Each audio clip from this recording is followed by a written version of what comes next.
That's it. We are live. Today is Thursday, the 6th of December, 2018. Some of the ladies will be joining in as the evening goes along. So far, we have our Patricia, we have Marilyn, Spirit Level, and we have Bling Bling, BS of the ISS. So good evening, ladies. Hey, how's it going, everybody? Hello. Hello, everyone. Hello, Hello. hello. Well, first of all, Marilyn. can I just say happy birthday to Bling Bling? Oh my word. Bling Bling. Okay. It's 3 days, 4 days past now. It's done. I don't even like to recognize it on the first day. And you have to excuse me because I do have a cold because I'm in California and I'm not used to having furnace air blowing and I'm sick now. First cold I've had since 2004. The last time when I was in Canada when it was cold. So it's kind of, I can't handle the cold, dry air. It makes me sick every time.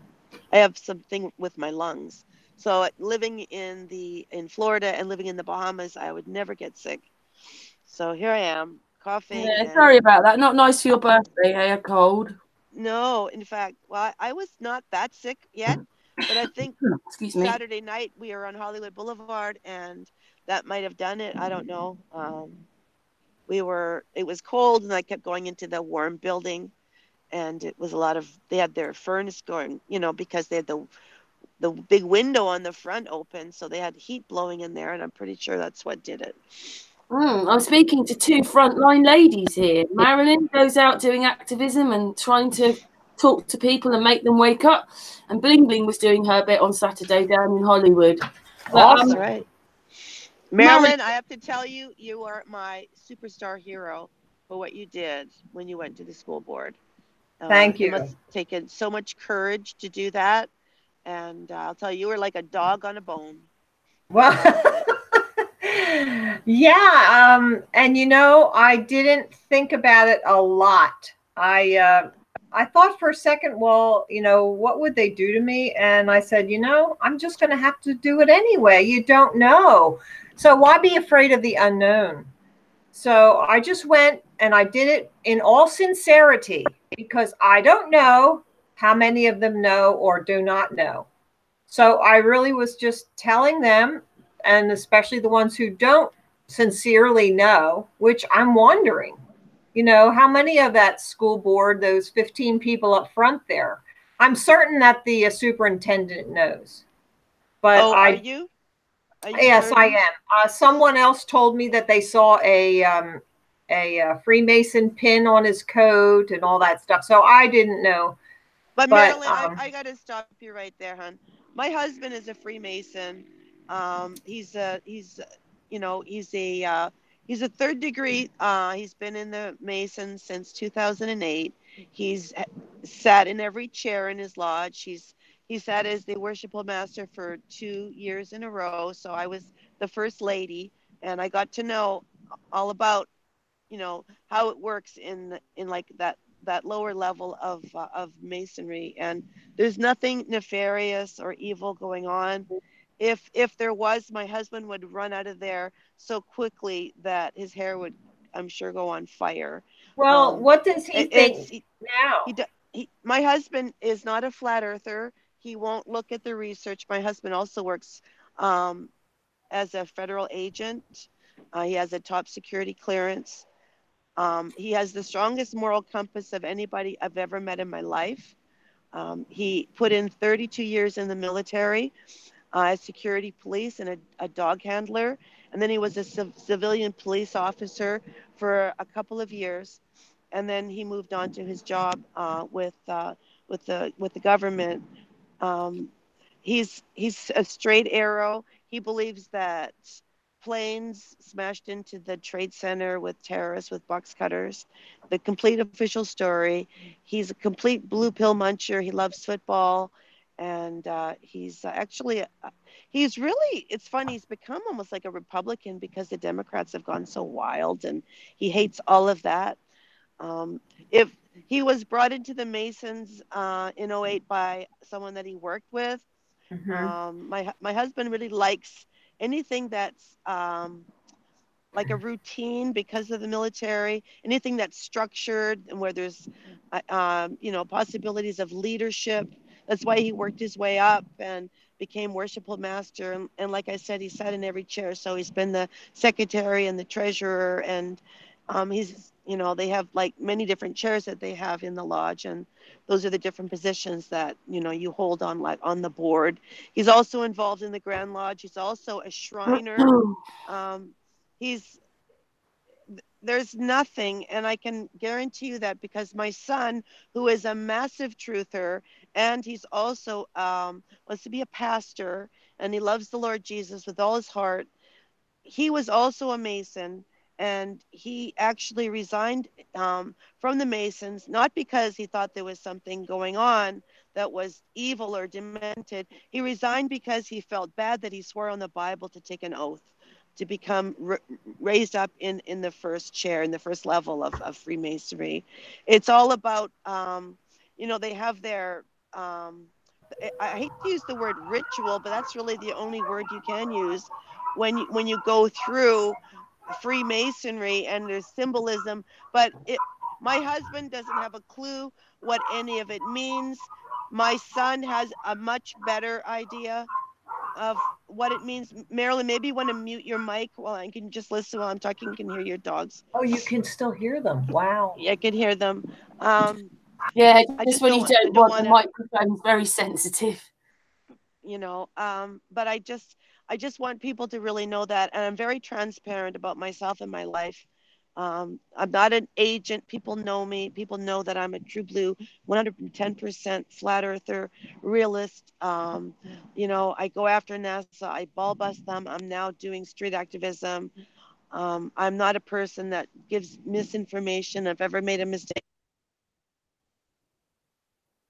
Hello? Bling, bling. Bling, bling. Bling, bling. We just lost you, Bling, bling. Not sure she was outside. Yeah, she was outside, so.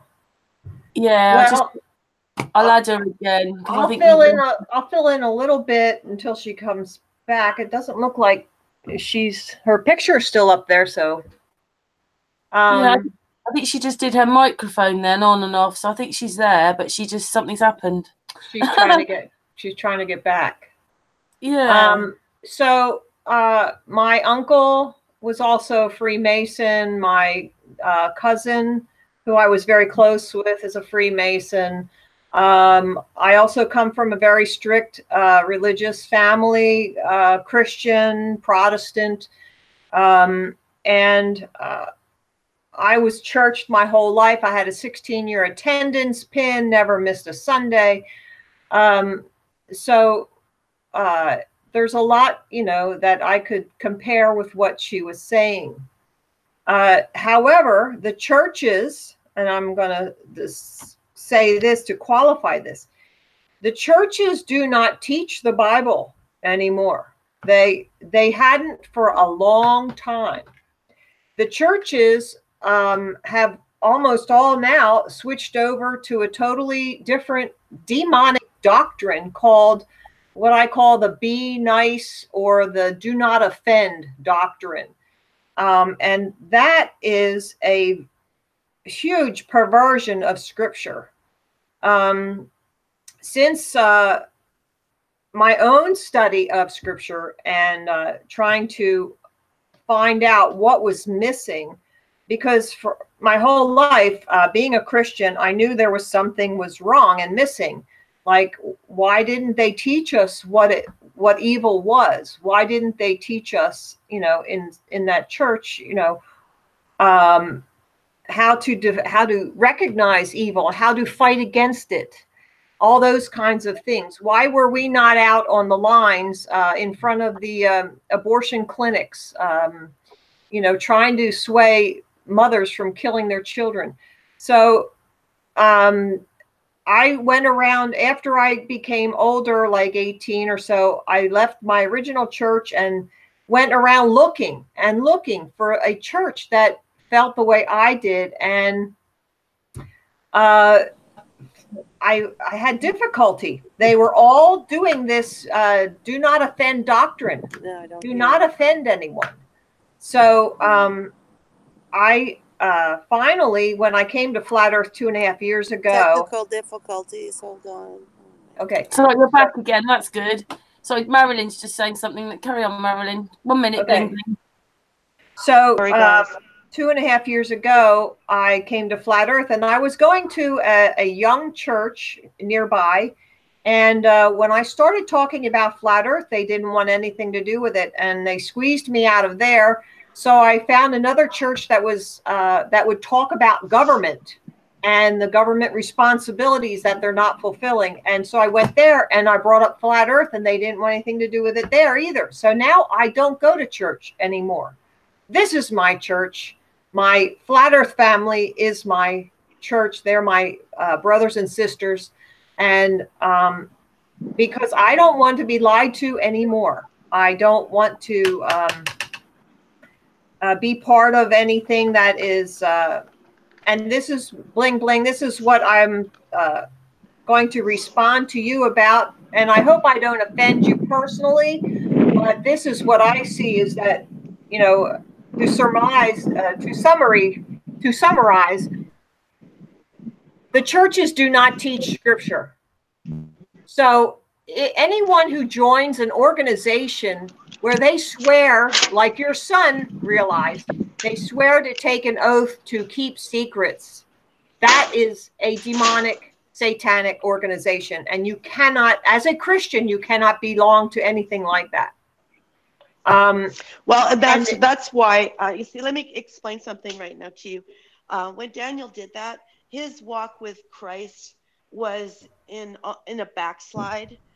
He's been a Christian since he was a child. He grew up in the Christian church. He went through all the Sunday school and everything. He went through a huge backslide in his life. But a number of years ago, Daniel totally recommitted himself to the Lord, and he is so on fire for Jesus. He's an incredible young man, and I'm so proud of him. So yes, he regretted swearing on the Bible, and he walked away from it. Now, my husband has come sadly, from a Catholic background. He doesn't know anything about the Catholic Church and all the wrongdoings and everything that we know to be true. Now, I'll just say this about the Masons. If it's true that they are the top of the pyramid as far as the Illuminati, they have no idea at the level that my husband is in, with Right. all of the members of his lodge that are beautiful men, married to beautiful women. And in fact, some of these women are involved in the Eastern Star program that they have. And I've never been interested in doing anything like that. I can't stand like women's clubs and whatnot. But sorry, I'm out of breath. So now 3 flights Well, of can I stairs just say there. But something to add to that little bit of Marilyn's? We were having a hangout with the Plain Truth the other day, Travis, and he reckons the way he's read the Bible is he's been, he's come, and he ain't coming back. That's what he reads. Jesus is not coming back. well, He's been, I been think and maybe gone. he's probably talking about, people think there's going to be like, the rapture before the tribulation, the pre-trib rapture, that a lot of Christians are under the belief of that's going to happen. All the Christians are going to be whisked away before the tribulation starts so they don't have to suffer. And there's actually nowhere in the Bible that supports That's that. not going to happen according to him with the way he's read the Bible. But anyways, like as far as the Masons, like I said, if it is something horrible, which it very well could be, I'm not saying that it's not at the higher levels. It's hard for me to understand how any good man, and you really have to be a person of strong moral character to even become a Mason. So for them to all of a sudden turn and all of a sudden be enlightened to this new concept that it hasn't been, God, Jesus, that they've been, praying to, that all of a sudden it's like, well, actually, who we believe in is Baphomet or Satan or however you want to describe him. And for them to say, okay, I'm going to go along with it, I have a hard time understanding how they could make that switch. I find that really difficult for me to grasp. But then you see it with the celebrities, the singers, and all the messages and all of their music videos and everything that they do. It's all in Well, our faces. So can I it is interject possible something? to get bribed by something to have glory or a lot Hello? of money. Yes, I hear you, but just let me finish, please. Um, I just, I just really, I don't like it when people want to put a blanket across all of the Masons as if they're all the same, and they're absolutely not. And like I said, these women that are there in the Eastern Star, this woman was actually teaching about Jesus in the classrooms with these younger girls that have gone into, it's another group of Masons for young women.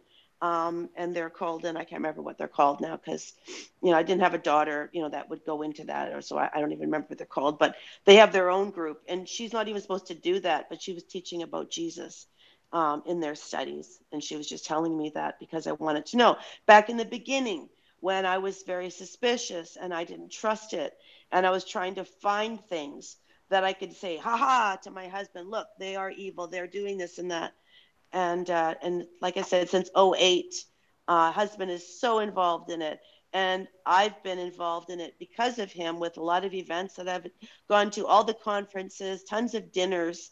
I've just met the most beautiful people that pray to Jesus before the meals and are good people. A lot of them are in the police force, are firefighters. They're just like people that serve the community.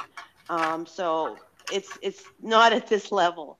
So we just need to really understand that it is absolutely not. And I would argue anyone to that because I am involved in it. My husband is a Mason, and I know a bunch of them. And quite frankly, I have to kind of laugh. If people think that it's this level that's trying to take over the world, well, we can't even get these guys to go to the meetings, and most of them need a diaper change halfway through because they're so old.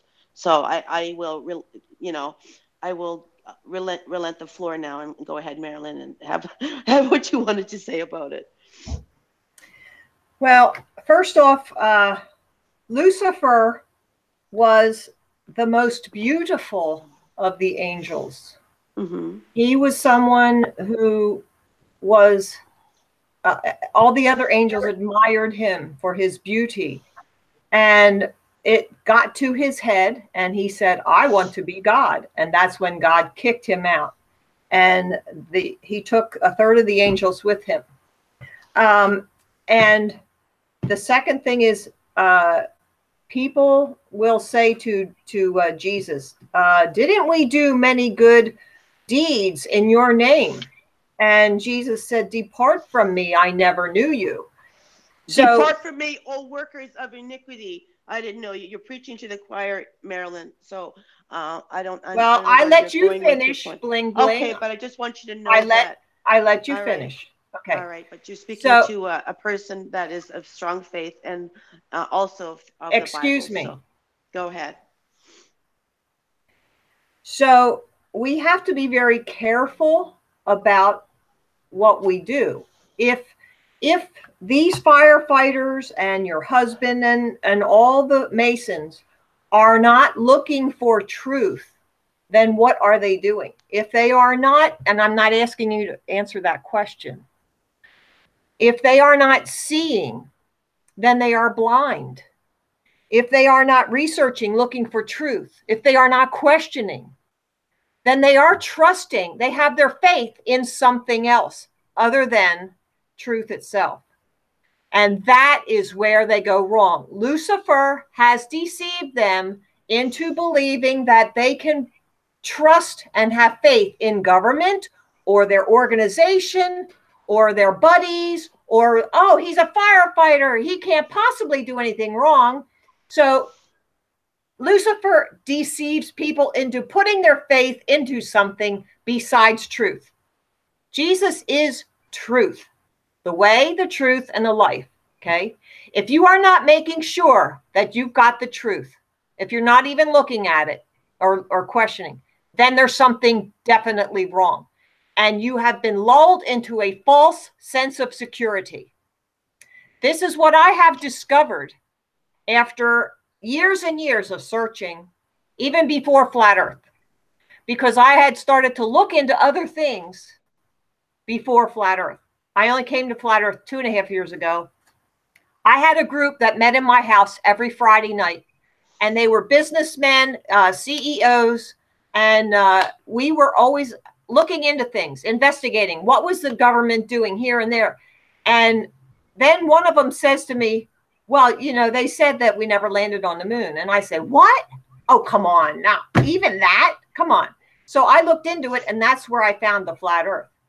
And then when I brought the Flat Earth back to the group, they couldn't handle that. And then the group dispersed. But this is what happens if, and it's not like you can just read the 10 Commandments and know that. You have to really do it. You have to do it. It's an act. It's a work. Faith without works is dead. You have to actually look into it, and that's something that you can tell any of your friends that you know. You mean works? You mean works without faith? You said faith without works is dead. Faith without works? Yeah. Is dead. You're dead faith. You don't have a faith unless you're doing something with it. Unless you're, you know, you can have faith in truth, but unless you go looking for truth. And truth is not going to be out there on the table. It's under rocks. You have to dig for it. You have to look for it. Lucifer is not, he's not going to say, here, look, see my horns? No, that's not. He's beautiful. He seduced Eve. He seduced a nearly perfect woman. Mm-hmm. who knew better. I mean, you know, so unless, you know, if they're taking an oath, and that's, see, you swear on the Bible, and that's, but that means you're doing something above and beyond the Bible, and the scripture is, that's it. It's complete. That's it. That's what we got. There's no need for anything other than that. Okay. If we have these secret organizations, why do they have secret meetings? That's another huge clue. And I don't mean to be just picking on you or your husband or something, but these are things that you could take to him and question him, challenge him with that. Look, I have Freemasons. You were off when I was saying I have them in my family. And I had to really struggle with that. But yeah, it's about being honest with our neighbor. Who is your neighbor? Everybody. Love your neighbor as yourself. And that's what it is. And we can't be sneaky and secret and all that. No, it's not right. It's not what he taught. Sorry. So we can change subjects if you'd like, because, you know, I don't want to beat on you. But that's all right. I'm sure people in the chat room like listening to you, Marilyn. But Marilyn, what did you do at the school then? The school board, I went and I just said, you know, I just got to go. And I didn't have every word written out. I didn't have everything planned. And you can kind of tell that by my video. Of course, somebody who doesn't do this would say, wow, it was impressive. And I guess it was, but you know, I look at it and I say, geez, if I had done this different, or I could have saved 30 seconds there, or, you know, and I could have got more in, but it all worked out the way it was supposed to. And that's what we have to understand is we're doing something, you know, when Bling goes out and I go out, I mean, we're doing something. So that is better than nothing. So, yeah, I went there and, I don't know that it did any good because shortly after that, I went to the homecoming football game.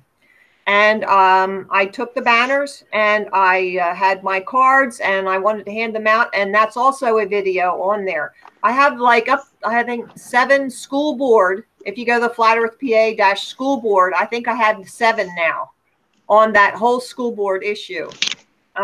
So they are very crafty and sly, and they want to make fun of you and mock you. The last thing was the school superintendent sent me a letter like a week after the homecoming football game. And he says, I was in violation of school policy. So I send him 3 email requests. What policy are you talking about? Which policy is it? 3. And then the day before the school board meeting, I sent him another one. And he finally responded to that, erasing all the 2, 3, and 4s and going right back to number 1, like 2, 3, and 4 didn't happen. But I told the school board all about that. I said, 4 times I had to ask this guy and he didn't respond. So they will try to mock you any way they can. And you just got to just state it plainly. This is what happened. And, you don't have to get emotional about it. Just say, this happened, this has happened, and that. And so I told them there was really nothing in the policy except handing out the cards. They said we couldn't hand out materials or literature. I said, now, if your school staff had been following your own school policy, the only thing they could have said to me would have been, you cannot hand out any cards. But no, they didn't do that. They pushed me around. They grabbed my banners. They tried to get me out of there. And they directed all the kids down the hill to another, even go past me, which was just outrageous. So they know something that they're hiding. I don't think so, Marilyn. I mean, you do this long enough. The reaction that we get from people that want to just live in their own belief system is quite incredible of a backlash. And it doesn't even matter how gently or how forcefully we come across with the most strong empirical evidence, they're still going to want to hold on to that belief system. There's just no way that the people on the school boards, remember, people just get voted into school boards. They don't know the truth. You know the truth.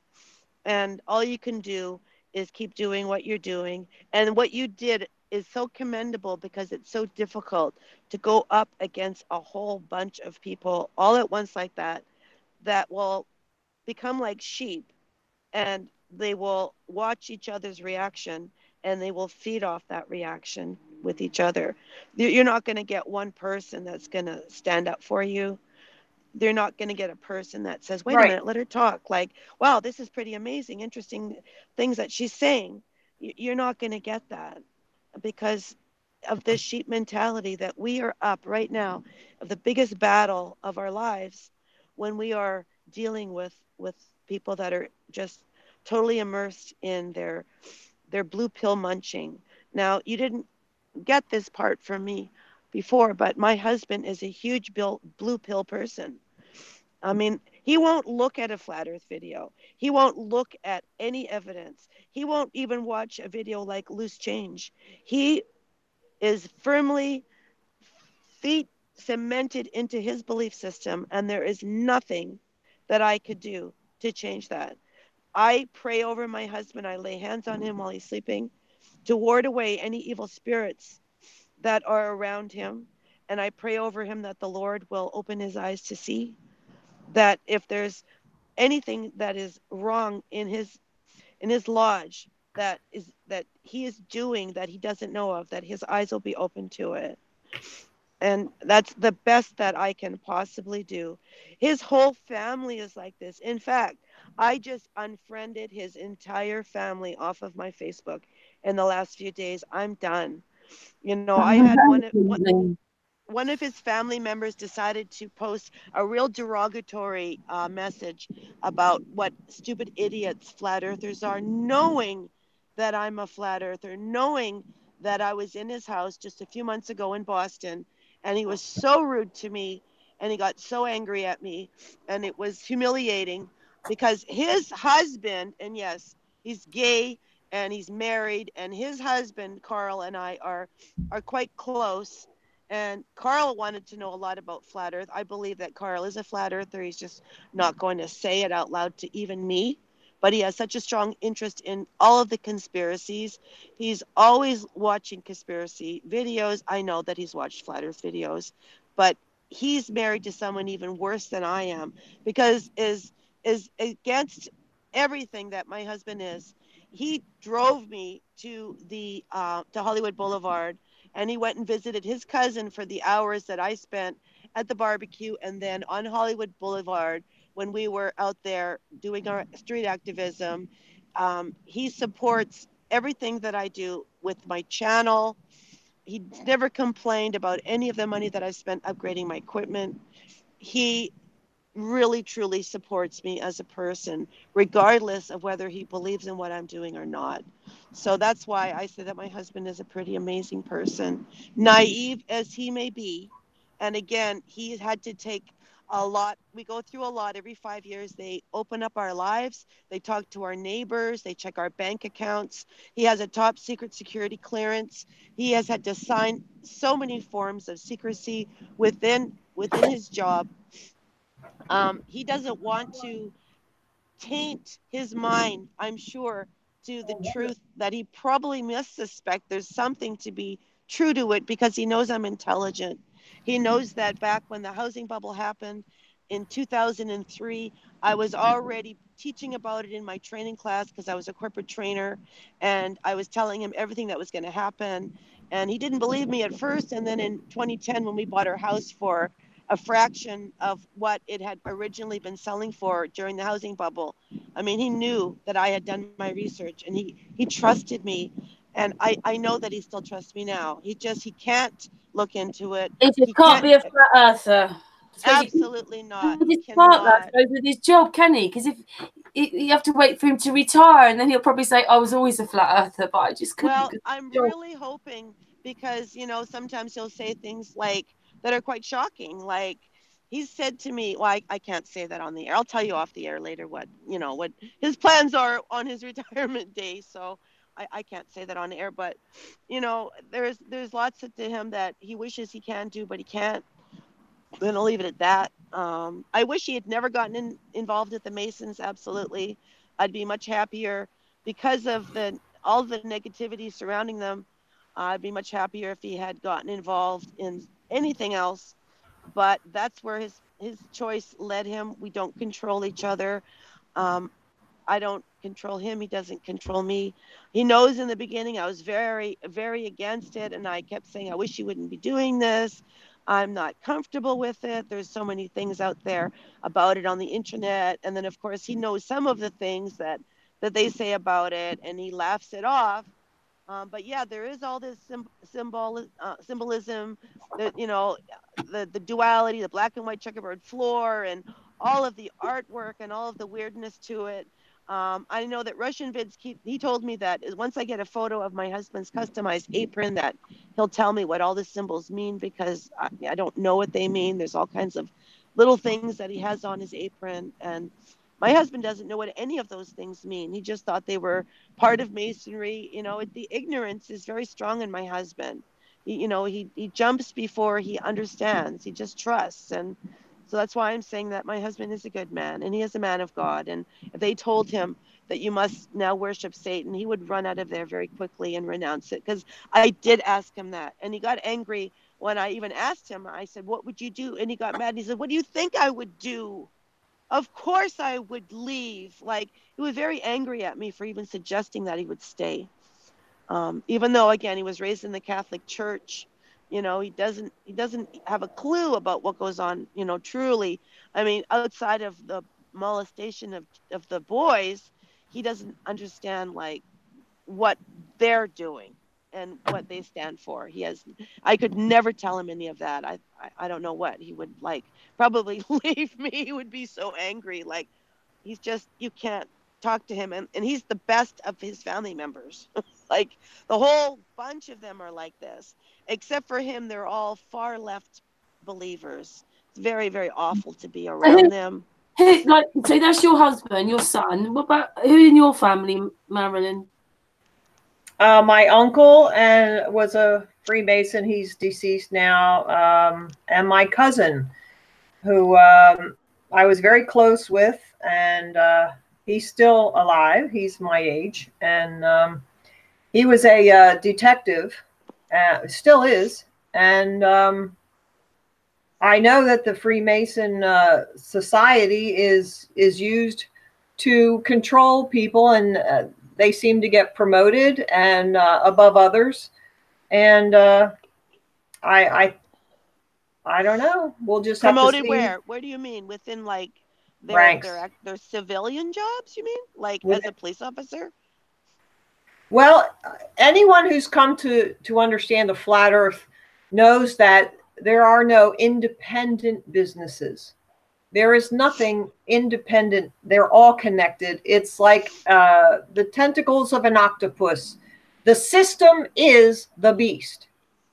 And so you don't get to do anything. We had a business, and we were, it was just horrible. They came after us. The township came after us. We were in legal battles for years and years. So, so you know that there's no business allowed to exist that is not under some sort of control. We do not live in a free society. The New World Order is here. So it's just that we aren't aware of it. We are told we're free. We are told we have the best country in the world, and yet I don't think it is. I think it's only just part of the world. So it may appear on the outside as though we have these freedoms, but none of us are free. It's the same for everyone. That's right. That's right. So, yeah, when you say private or public business, I don't see much of a difference, really. Yeah. Yeah, none of us are free. We're all in this system they've put us in, this game. As long as there are lies that are controlling us, all lies control. They are told to control someone and have an edge on someone else. And then if you're part of a group that says, oh, well, we're just going to not say something. Well, that's a lie of omission, you know. So I think we are all very responsible for what we do, what we say, and the secrets we keep, and all that. We are individually responsible. So each of us has to be individually aware of what we're doing. I'm not going to judge anybody. They can do, what they think is right to do. I'm not the judge. So I just think that I'm going to be out there telling everybody I know, because that's what I know is the right thing to do. I cannot tell a lie. I cannot, although I screw up, I'm sure, but intentionally, I never would lie to hurt someone or gain an advantage. I am very competent. And if I can't do it on my own, then I figure out a way. And that's what we're supposed to do. We're not supposed to sleep with people to get a, promotion. I mean, Hollywood is reeked with that sort of stuff. So, it just, there's so much, that's evil. That is evil. Oh, but they love each other. Oh, don't give me that crap. I don't know. Evil is not what you think it is. Evil is seductive. Evil is beautiful, and it's attractive, and you want to go towards it. That's what evil is. Certainly not the truth. Yeah. Yeah, it's yeah, you suddenly find, well, it's horrible to think that a lot of people are carrying all this stuff as well. Yeah. And don't realise, and don't, or even don't want to. That's the saddest bit somehow, because if you knew it was a lie, you wouldn't want to be in it. And they've been. I'm sorry, didn't mean to interrupt, but we've all been sold a bill of goods.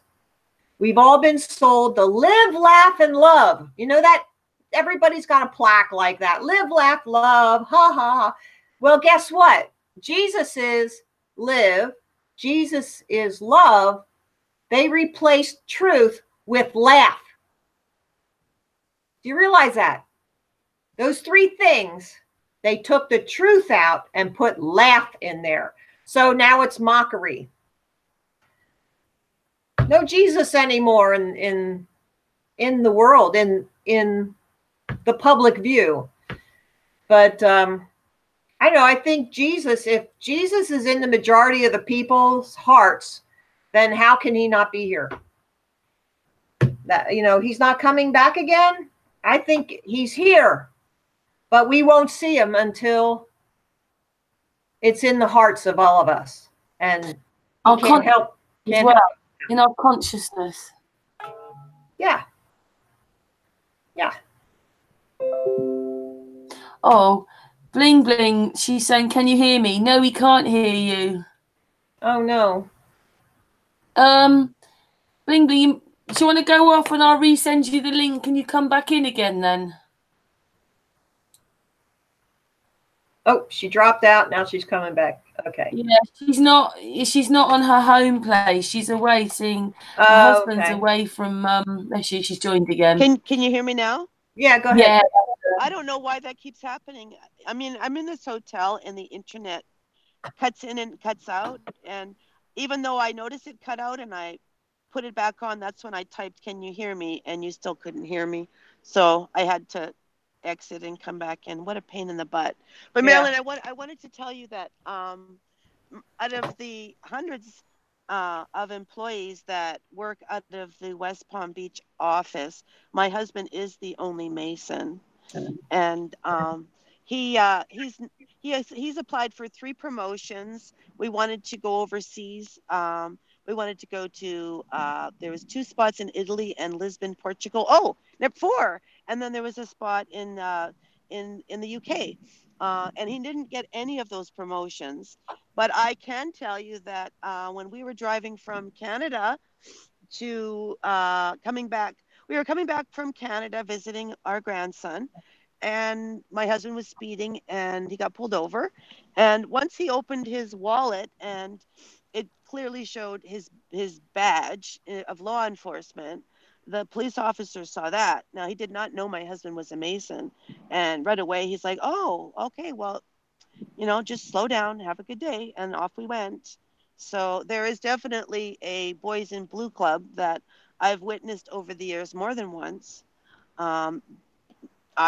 I got pulled over for speeding. I got a warning in I don't know if it was in 2008 maybe, and I was just lucky because I really should have gotten a ticket, but I never mentioned that my husband was in law enforcement. I don't like to try to do that, but they definitely take care of each other in this Boys of Blue club, but it really had nothing to do with Masonry. That goes for all public sector employees. Absolutely. When they find out that I have 2 examples of that. I have a Class B driver's license for driving school bus, and I was pulled over, and they said, "Oh, why are you a Class B?" I said, "Because I drove school bus." And they said, "Oh, well, then slow down," that kind of thing. The other thing was my mother was in a car accident. The light turned green. She started to go, and over the hill comes a van, plowed into her, spun the car around, landed. That van must have been flying, landed 200 yards down the road. The woman driving that van was a postal worker. And they wrote up the accident report as though it was my mother's fault. Oh, no. So that she would not have her job hurt at all by it. So yeah, there's Oh a my definitely goodness. a public sector. Um, I think they must have something in their mind that says public means public sector, that they have to defend the public. That means public sector. No, Wow. public is Did us. did your mom, did she manage to fight that? And did you have a witness? Like, that's No, horrible. they didn't really. My mom didn't like really understand, and she was recuperating from Oh, her injuries. You know, I'm oh, bless surprised her she didn't heart. even get killed. So Jeez. Couldn't, yeah, oh, that's horrible. yeah. Oh, So it's wow. That's scummy. That is the that scummiest thing is I've ever what the heard. government protects its own. Your Oh, mum's all for right sure. though. Your mum's all right Oh, now oh though. yeah, yeah. That was several years ago. Oh, what you've said, Marilyn, is so true. In West Palm Beach, it's so corrupt that a friend of mine that worked, and his family owned a beautiful, and they still do. It's like a landscaping company, and they sell shrubs and trees and rocks and fill and all that kind of stuff. And one night, I was it 3 years ago now. Seth came home late at night. It was like 2 in the morning, and he had not been drinking, and he came into the parking lot because he lived in a little cottage on the property.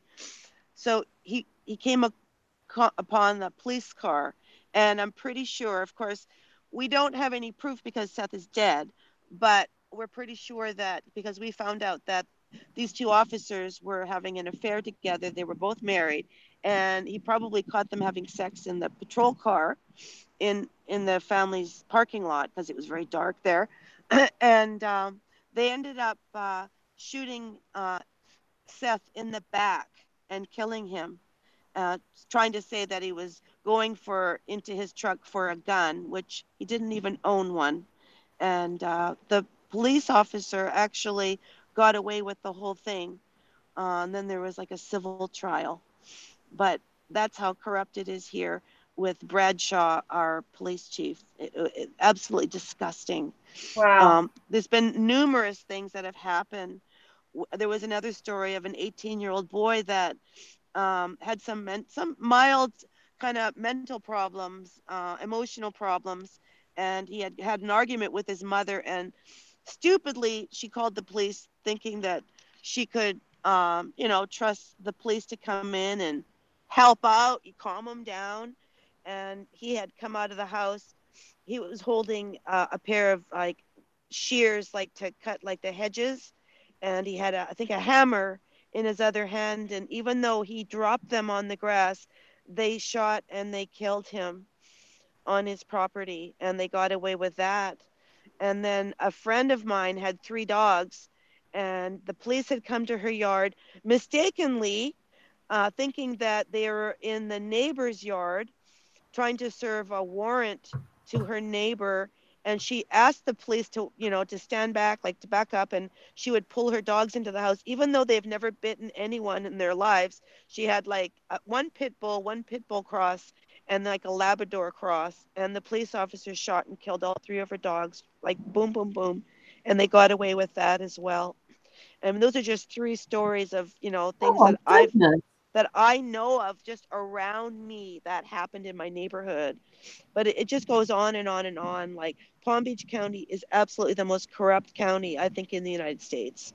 So I'm very aware of the goings on, and I'm glad that my husband is not a police officer. I couldn't bear it, knowing like what they're all about. At least with my husband and his job, he tries to do his job to the best of his ability. Even though during Obama's presidency, they were basically Ooh. told to become like customer service, and to it was more important to have customer service than it was. My husband was working in secondary, so he was in charge of interviewing people, that have been held back, at the border and questioned, and he would be doing the questioning. And many times he found all kinds of information on these people that would absolutely say they're not coming into the country, and he was told to let them in. So it is very corrupt. It's disgustingly corrupt, and it killed him to have to abide by that when it was going against all of his training, and all the officers felt the same way. So at least now with Trump in presidency, it's been different, and they've gone back to actually upholding the laws that they were trained to uphold, opposed to doing this whole customer service routine that went on for 8 years while Obama was president.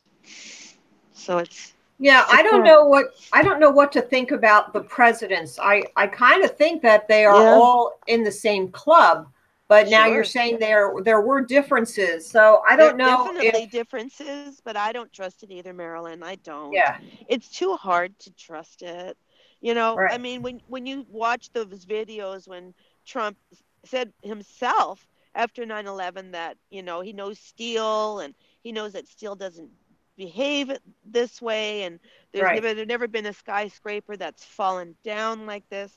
And then, he becomes a president, and then nothing is ever spoken about that again, and he seems to me like he would have been that guy sitting, in his bathroom watching YouTube videos of flat Earth. Like, he just seems like he'd have been that guy, and he doesn't say anything about it, and he gives NASA a huge big increase in the budget. Like, none of these things make any sense if he was truly someone that was trying to, like, really go against. His own aeroplane. He's got a dirty great plane he flies around one. So if anybody's going to know it's flat, it's him. Yeah, well, for sure he sat in the cockpit, I'm sure, and seen it. But I mean, that's just one proof. But if he's ever looked into it, it's very hard for me to believe that he doesn't know the truth. I mean, what do they do? Sit them in there, and even if he had the best of intentions, or is it because he is somehow connected to these people through birth, and they're all related, and it's just all a big game that they're playing with us? Well, And that's where I'm coming from. I think it is yeah, all a big game, and he might be doing a few things, but the way they get what they want is they take two things, and then when you complain, they'll give one back. But they still made one stride. Do you see what I'm saying? They will still, they'll take two steps, and then if you complain, they'll take one step back. But they still got that other step ahead in their direction. We never go back to for the people. It's always towards the government, whatever suits the government. So no, I think he was just a different package of the same. Trump is really just a different package of the same agenda. I don't see him. I mean, he talks big. He'll talk about, oh yeah, this and that. But little Georgie Bush did the same thing. He gave us all a big hypey speech about a lot of things, and look what happened. He was in charge of a lot of crap. So I think it's just repackaging. Obama was brought in to get everybody all excited, and he must have taken 10 strides, and we never got anything back there. So no, I don't trust any of the governments. I think if we are incorporated, the United States is incorporated, was 1781 that happened. And ever since then, we have not had of the people, by the people, for the people, whatever. So it's nothing about us. It's all about the government is the big whatever. It's a corporation. And the only thing that satisfies a corporation is profit motive. So the profit is what they're going after, and they are growing and growing and growing because that's what a corporation does. That's what it does. It does not seek to become smaller. It only seeks to grow. So are you there, Bling Bling? Oh, she must have cut out again. Yeah, I don't hear her. Yep, she's going to come back on, I guess. I couldn't unmute myself. Oh, no, not again. Yeah, she'll come back on. Yeah, that's really annoying, isn't it? It's always got to be something.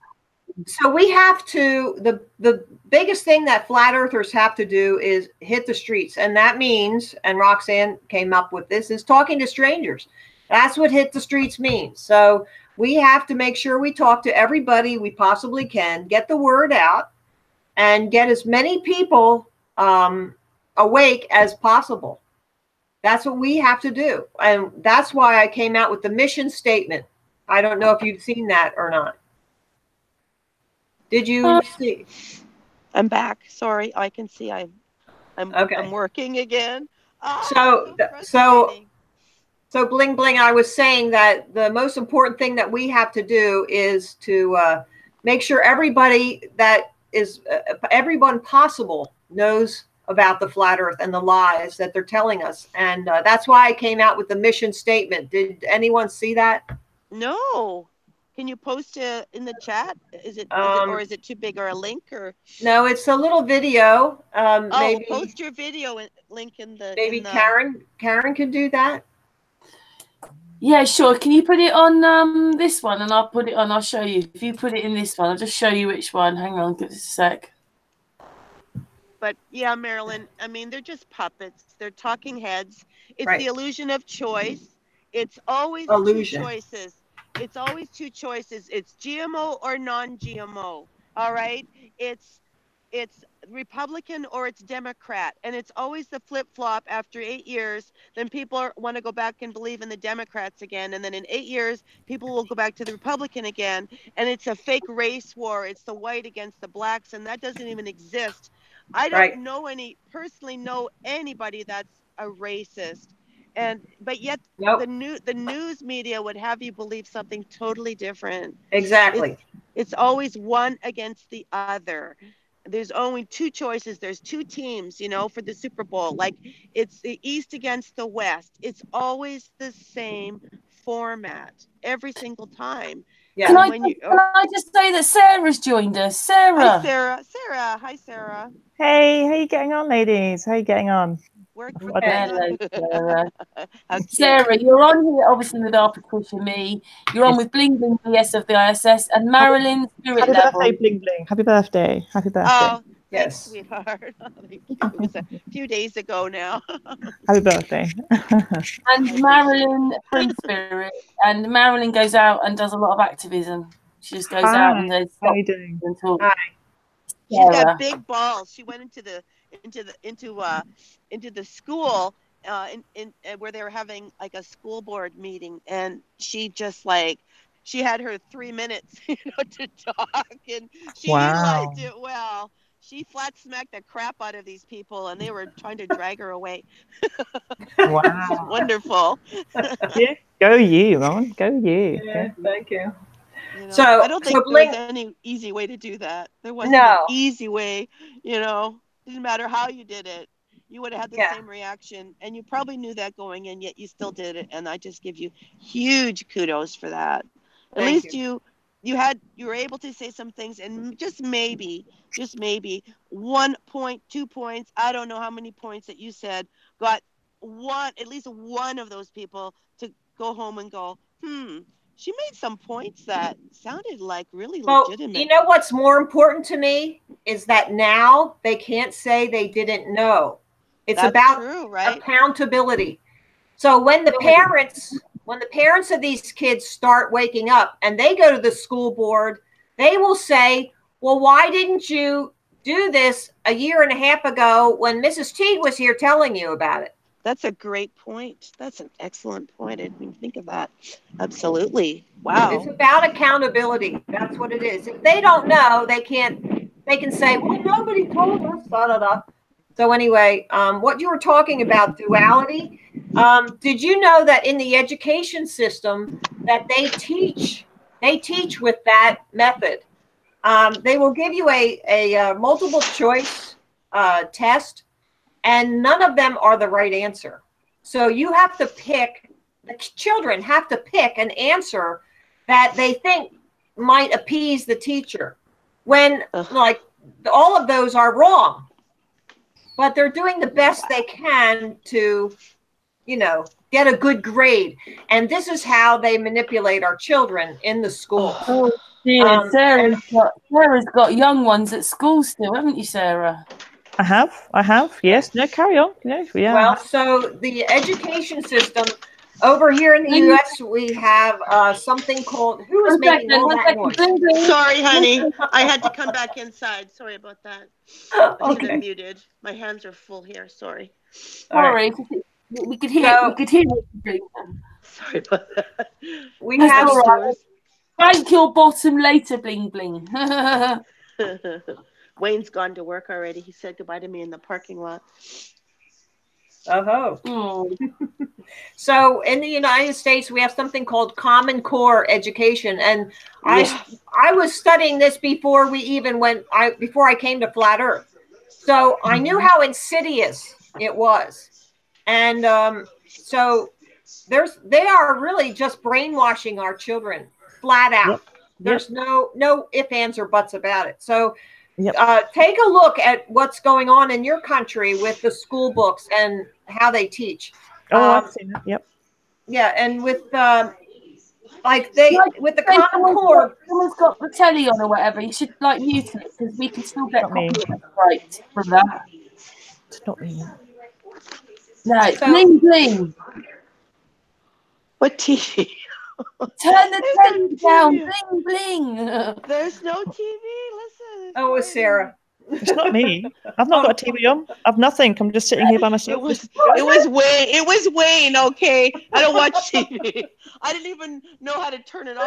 Really? I'm like panicking. Did everybody hear that television? I didn't even know how to use the remote control. It's like, oh my, how do you do this? I didn't know which button It was was. Bling I'm telling Bling. you, it was Wayne. He left the TV on, and it's like, I don't even know Oh, what I button see. to push on this I remote. know, but I get a bit Complicated. paranoid because if a song came across and it played on our hangout, they can strike us, even though you walked into a room and it was accidental. Oh, Yes. my God. That's Yeah. crazy. The Yeah. poor man is getting blamed for something don't not we? even there. Well, it was his fault. He loves his TV. I hate TV. Yeah. TV's Sorry, just Marilyn. What mind-numbing Marilyn- stuff. So Marilyn was just finishing. It's finishing. mathematics. My father was a math teacher, so it always came easy to me. So now, with the Common Core, they are trying to say that 2 + 2 = 5. And they say that they don't want anyone to feel bad feelings because they don't know the answer to a math problem. And that's why they give so much credit for the work. But you have to show the work. Now, that hurts the more intelligent, math-oriented children because my son, he had a very high IQ, and he could do all these math problems in his head. But to write it down in a method that was acceptable to the school was torture for him. He could not write down their method. And this is how they get the smart kids dumbed down. Well, how do they? I don't understand, Marilyn. Like, I've heard about the Common Core and Whole Word and all this stuff they do, but I mean, how do they pass? So you're telling me that they can have a test, and let's say it's multiplication, and they can write anything down as the answer, and it's correct to them? How do they ever learn anything? Is this really true? This is the dumbing down of America. Obviously, it's just. Yes. Oh my, but do you ever notice on the space station how they's always promoting, math and science, math and science, math and science? But how are they ever going to know any math or science if they're not teaching them? I mean, I saw how they calculate out answers, and someone had posted it once on Facebook, and it was this big, long, drawn out way of adding a bunch of numbers, and it was so ridiculous to me, where it's so much easier in the way we were all taught, to line up the numbers and carry the one, that stuff. And it's like none of that exists anymore. It was just crazy. I don't know what word they use. O levels or GCSEs are like A level standard now. But do you know what I'm talking about, Marilyn? The way that they add the numbers? What is that? Is that a name? Is there a name for that? What do they call that particular style? I'm not sure, but it was about, they made a bunch of circles and you had to draw out all the circles, and it was crazy. Yeah, I know that. I'll tell you a big clue. They used to have these standardized tests where when all the correct answers were on the test, then that was 100%. Okay. And if you had like 10 wrong, you'd get 90%. Well, it is not percent anymore. For years and years, it has not been percent. It's percentile. Percentile is totally different. They take the number of it's on a curve. It's graded like a curve. It's comparing one child against another child. It's not comparing a child against the correct answers. So if nobody gets 100%, then it drops down to, let's get all the kids in the 90% range, you know, and then they're like A's. So it's all like a curve thing. And there's something else they're doing was they have a lot of essays. They want to have essays on the SATs, right? The school scholastic aptitude tests. And so the essays are all subjective. They are totally subjective. And if they know, I don't put anything past them, and I can't prove it, but I know they are going to give their kids, the ones they want to succeed will get the better grades. You cannot have, and you talk about the liberal against the conservative. If the liberals are all grading these, which all the professors are of that ilk, then they are going to be looking for certain qualities and words and things within an essay, and they're going to promote their own. I know this. Can I ask you something though, just at the moment, like you've just said all that about these exams, but Sarah's got young children.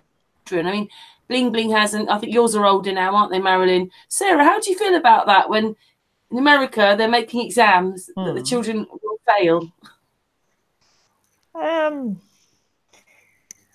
I don't know. I think it's more a case of like the journey your child's going to go on, as opposed to the result you're going to. If just because your child or anybody actually fails in school, it doesn't mean you're necessarily a failure. Right. And I'm proof of that myself, sitting here just now. I don't know. As I say, it's an opinion more than anything. I'm not going to say what I think is correct, but so long as my children know that just because they failed a test, it doesn't mean they're a failure. That's an opinion. That's an opinion. Most parents. Yes, most parents, it is. And most parents hold their child at a standard that if they do not pass an exam, that they fail, and they hold them to that.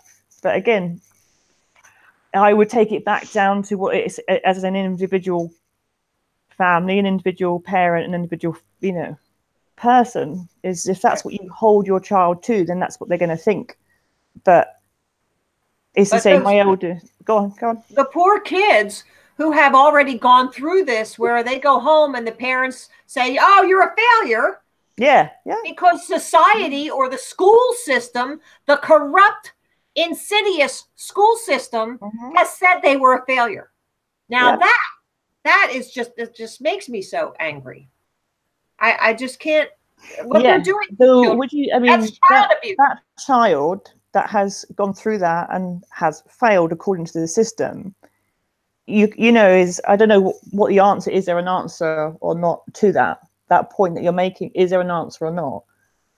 You know, you can either go out and protest against it, or you can make people aware of it. And the only way I think you can make people aware of it is go to the school board and tell them about flat Earth, that they're teaching lies. That's what you have to do. Yeah, right. Yeah. Can I, Marilyn? Can I just, Sarah, explain to? I think Bling knows, but I'm not sure. I'm pretty sure Bling will remember. But just Marilyn, what you've been doing, your book. Oh, no, that's what it comes down to. I mean, I failed English. I didn't fail. I got a C. I scraped past getting a C in English in school. So I suppose you'd class that as a pass, a C, because I just did not have the time, the patience to sit down and take in what they were trying to teach me. I remember them trying to get us to describe like a cover to 007, and we had to sit and do this essay about it. You know, you're trying to fit a child's brain into this regimented scheme that it doesn't fit in. Every single child is different, and every person learns differently. And I just couldn't take it in. And they were trying to get me to do my brain to do something that it just didn't want to do. But now I want to express myself and I want to learn. I'm there and I'm learning all the time when it comes to the English grammar, spelling and all that. Over the course of the whole last year, I have learned so much. It's because I want to, and because there's an end goal to it. And right, you guys have spent years and years, you know, we all have, of getting all this information that you seek this information, but it can get to a point where you're literally bursting at the seams with all this information that's going on in your mind, and we either have to talk about it like we're doing now amongst like-minded people, or you have to express it. It has to be expressed.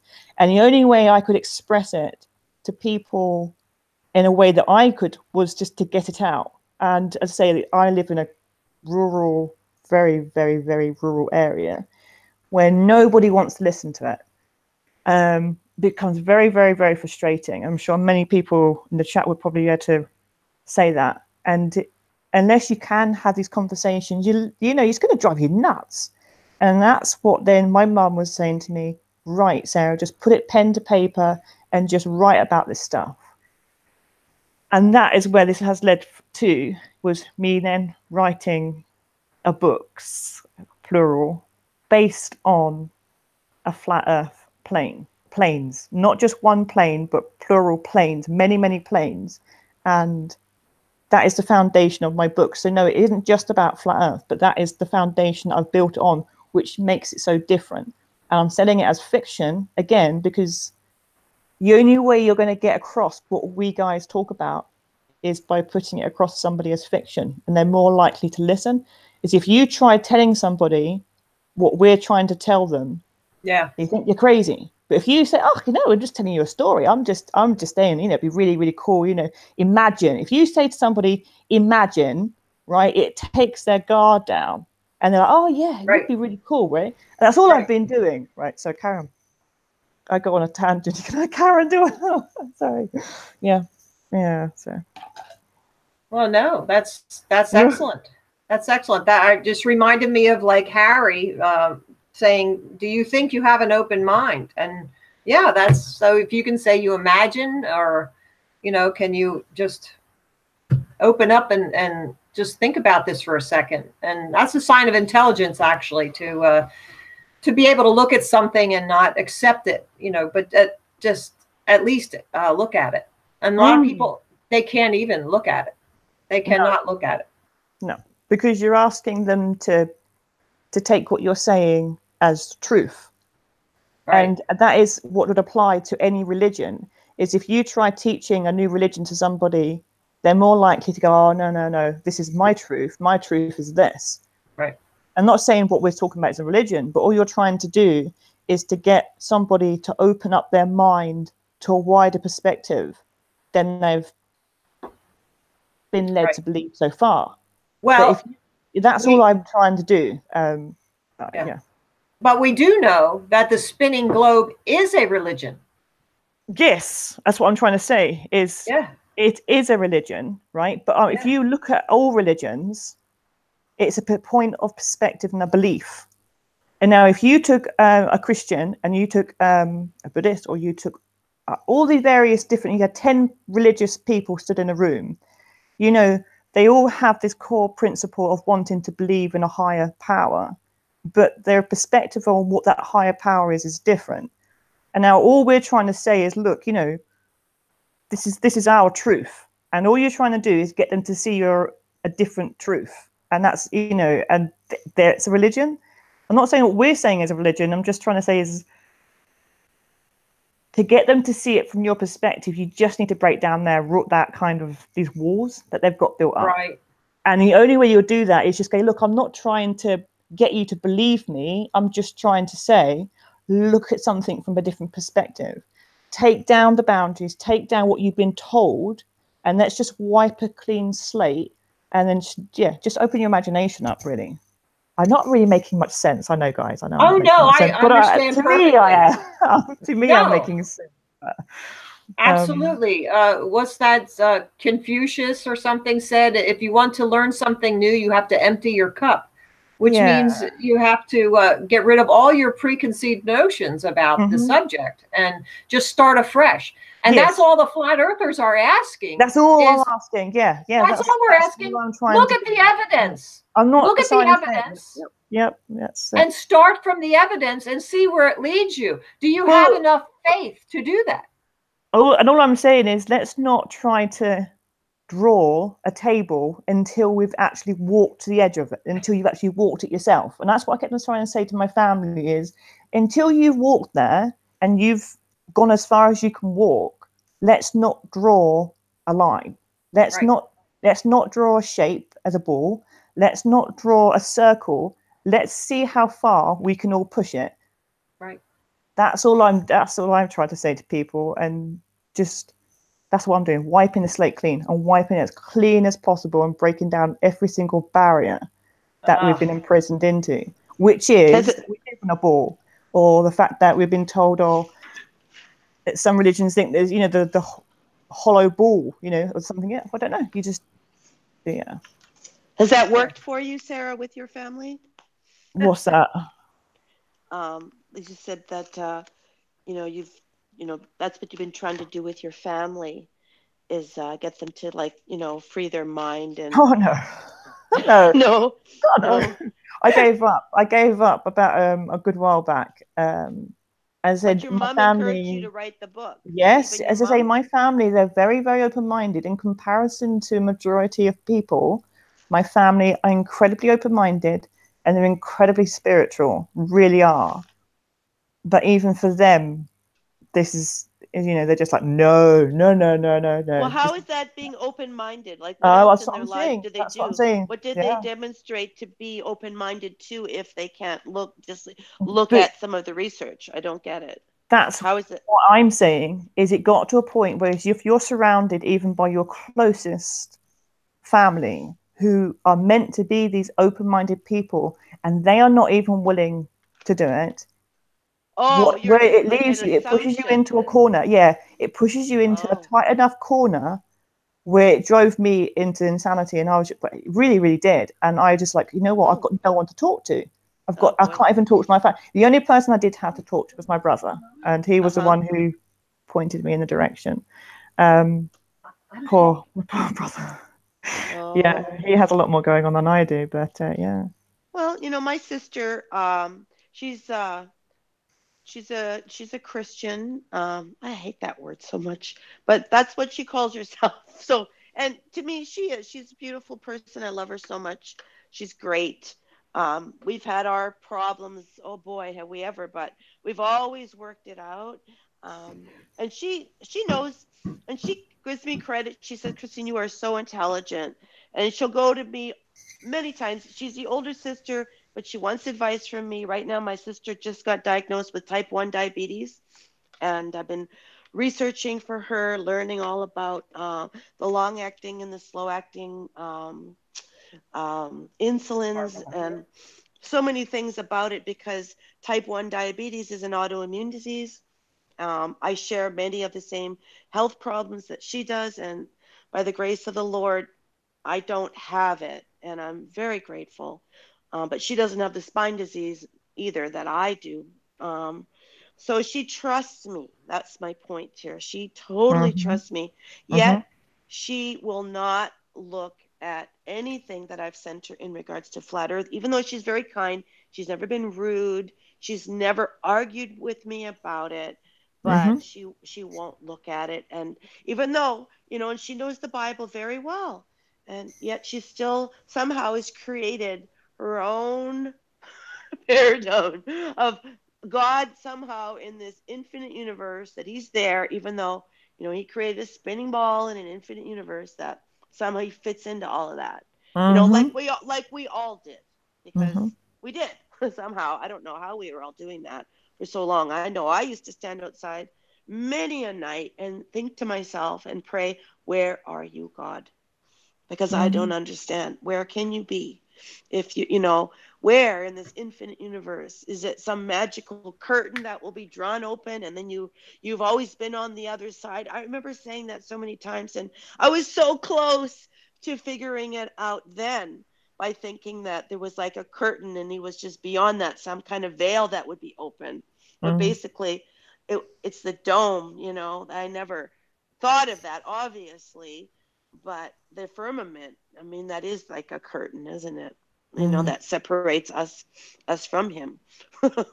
Yeah. So that's how the only way I could, like, I kept thinking there's got to be some kind of, supernatural curtain that will open, and then we'll see him coming in the clouds. And somehow, even though we're all on a globe, somehow we're all going to see him at once, even though we're all facing a different aspect and portion of the sky.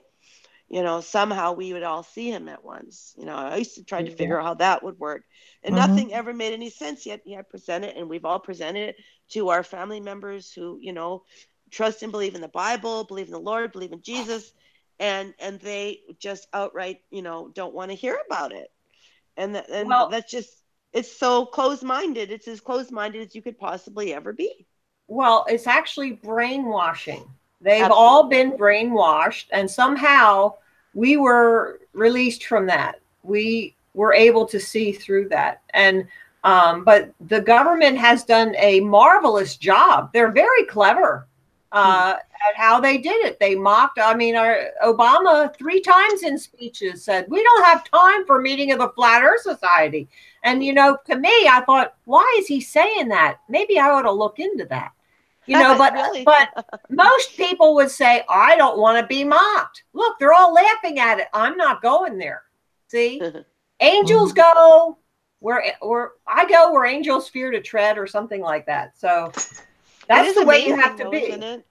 It is amazing that somehow, when we were presented with it, I know my son Dan sent me my first Flat Earth video because I had been in that car accident and I was laid up, and I'm on the sofa for 3 months, and I was never a big YouTuber. I was more of a Facebook girl, as most women are. And then he had sent me this video, and I'm like, what is this? Haha, it's funny, right? Flat Earth, what does that mean? But I was compelled to watch it. He didn't have to even say, Mom, come on, watch it. I'm like, okay, I got to know what this is. Like a joke, it's going to be funny.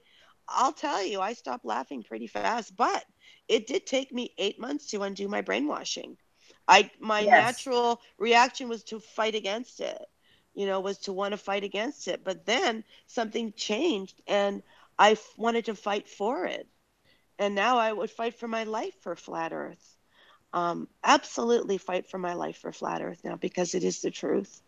And there's nothing, and all of us are the same. Nothing could ever convince us again that we live on a spinning ball like that. That was once you go flat, you never go back. Yeah. And we all knew when we were little, when we were all presented that first moment, that first time someone ever said to us, we all had that same reaction. Like, we were all like, well, but how is that possible? And what about the people on the bottom of this globe? How are they upside down from us? How does that work? And then, of course, the magic gravity word came into play. And then we just stopped asking questions, because we were then told that people used to laugh at those people that believed that the earth was flat. And, well, we didn't want to be mocked or laughed at either. So we stopped asking questions. Yep. I remember saying a prayer when I started putting these facts right in line, and it was undeniable. I said, Lord God, this is scary.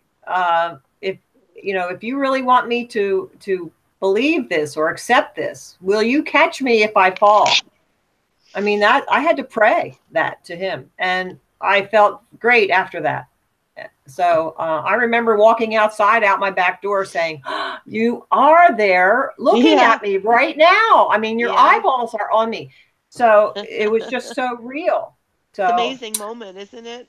Once you go flat, you never go back. Sarah, very quickly, but explain to them what happened to you when you were trying to go, no, what were you looking at? Yeah, I got a nice view upstairs of the sea, nice massive view of the sea outside, and it's as flat as anything up there. You can't really deny it. When you see it, you can't unsee it, that's for sure. Yeah. Can't, once you see every day. And how many years you live there? Oh, exactly. Too many. 10 years. Every day. The brainwashing is right at the top of Scotland. Bling, bling. Right at the top. It must be beautiful. I'm trying to imagine it. Stunning. It's stunning. Oh my goodness. And at night time you can see the stars. Oh, that's nice as well. lovely. Yeah, I Yeah. was over there with my mother and sister in '09. I just love it there. Love Yeah. it, love it, love it. Whereabouts did you go? Where did you go? We did a church tour, Oh. like John Knox or Tom Knox, who was it? And we saw, like, we went to Iona. We took like a bus tour around and went to Edinburgh, the tattoo, and Mm-hmm. yes, it was really beautiful. Just No, loved it. it's pretty. Yeah. Nice. You didn't go to the very, very far north then. I guess not, but we did see a Highland coup. Yeah. No, it's pretty beautiful in Scotland. It is beautiful. I love the people. Yes, they're lovely. Yeah. How does it feel being? I mean, I know there are other islands. There's the Shetland Islands and so forth further up. But what is it like being sort of at the top bit? Windy? Windy. No, it's as I say to you, it can be quite, you get cut off from people, but it's a blessing sometimes in disguise. Sometimes I think it is. It's as I say, when I go, even if we keep going down to Inverness, which to me is a city, which it wouldn't be. It's a tiny, tiny little city, even in comparison to Edinburgh. The air's different. It's more stuffy down there than it is up here.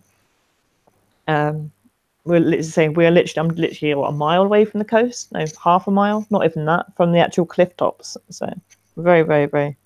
What altitude are you at? I haven't got a clue. Oh.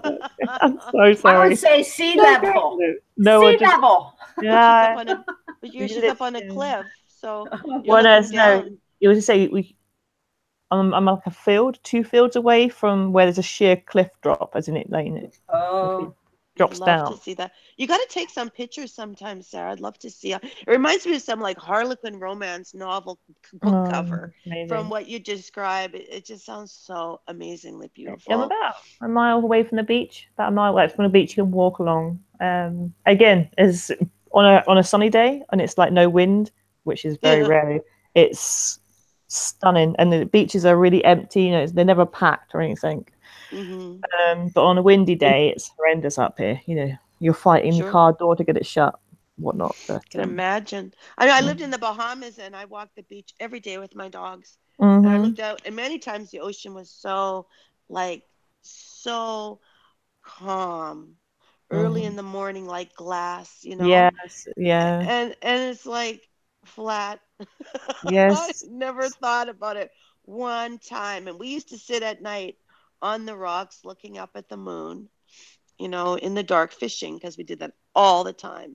And at night you can still see like the horizon. The cruise ships would be leaving late at night, so you'd see the moon and the horizon. And never, ever, ever, ever did I ever once question anything like that.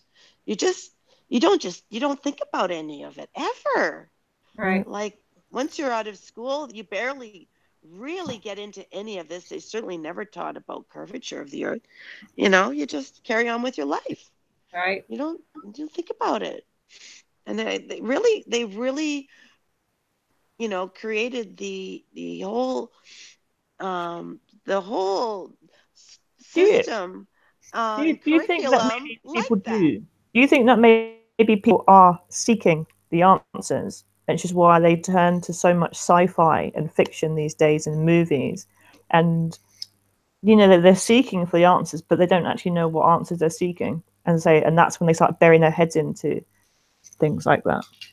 I don't know. I think they're kind of in love with the idea of space travel and being like the Jetsons, and because they Star want Trek, there's and more. They want to think there's Enterprise. more. Beam me up, Scotty. I think that flat Earth could be the answer for a lot of people seeking that are turning to things like drugs and alcohol. Absolutely. I think people who are susceptible to addictions they don't know where to find the answers. And that's why they turn to those things. Well, it definitely points you in the direction of creation. There's no question. Yes. I mean, there are some flat earthers that have some varied beliefs, but ultimately, we all believe that this earth was created. Right. There's no question. It's too, you can't live here like this and it be some random explosion. That's too impossible. It's impossible enough to try to say that this happened and these spheres showed up and started these orbits and they're continually in motion forever and ever. Like, it's just so silly. But that's what we all believed because we thought, oh, the smart people, they've got it all figured out. They did the math. It all works. It all checks out. We're just not smart enough to really grasp it all. So we'll just carry on with our lives working for the man, want to get married, have some kids, have a job, be able to pay our bills, maybe take a holiday once or twice a year and be happy, right? Right. Right. When in reality, the truth is plain and simple. Yes. That's what it is. And Occam's those long equations that really don't have any meaning are only there to confound and confuse. Absolutely. So, It's always Occam's razor for pretty much everything, right? right. That the short, simple route is usually the correct one, opposed to Correct. some long, drawn out. How exhausting for them to continually have to come up with more and more lies to cover up the other lies. Right. To cover up And the other lies. Do you ever run into educated people when you're on the street? Oh, sometimes, and aren't they the dumbest people? Pretty much. Then they are just they don't have any common sense at all. If it's not in a textbook, then they are lost. And they don't realize the textbooks were written by somebody, and then it's rinse and repeat, spin cycle, rinse and repeat. Like, it's so silly. They think they're free thinkers. They're not. They're just they're academia. They're just I had books. I had a woman who had a master's degree in physics, and she told me that the Pacific Ocean was higher than the Atlantic Ocean. Oh, jeez. And I don't think so. She said, "Oh, the Panama Canal." I'm there, yeah, the Panama Canal. It goes up and it goes across a lake, but then it goes back down. Oh. I mean, like, she didn't get that. I'm there. What would happen around the bottom of South America? Would it be a rushing river there? I mean, come on. Well, just the lunacy of it. You get around the corner of these rocks and you go, like, we'll say, I'm just using two C's. Hey, we're on the Atlantic, right? Say, and we go around the corner, just saying, there's the Pacific. Oh, look, it's 10 feet higher. And here's the other one, right? How does the Atlantic get back up to the Pacific around the other side? It's because people have been taught and don't think, and they don't know they don't know. Right. I mean, we've done many a hangout with Rich talking about this, that there's no way a captain or anybody takes any notice whether the seas change at all. Nothing. Right. Because they're flat. Because they all meet. Right. There is no different sea levels. That's why a gyro works and a plane takes off and lands. Right.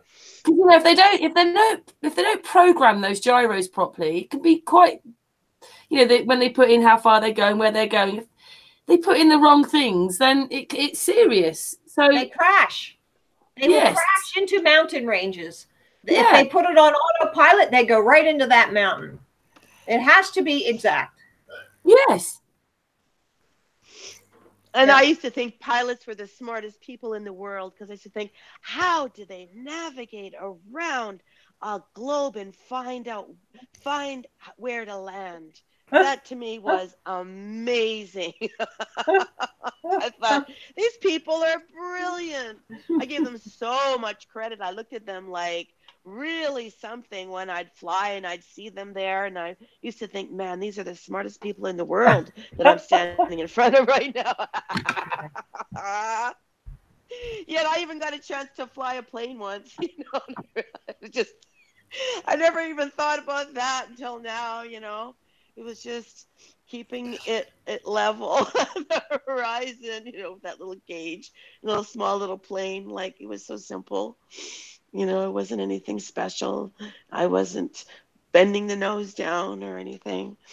But science, they have an excuse for every single little thing. And sometimes when you are trying to, wake up somebody, they're going to, if they are educated, they'll start throwing out these ridiculous things. They'll ask you crazy questions, about eclipses, with the moon and Yeah. the sun, and it's so ridiculous. Like for the moon, which is supposed to be, the sun's supposed to be 400 times larger than the moon. All right.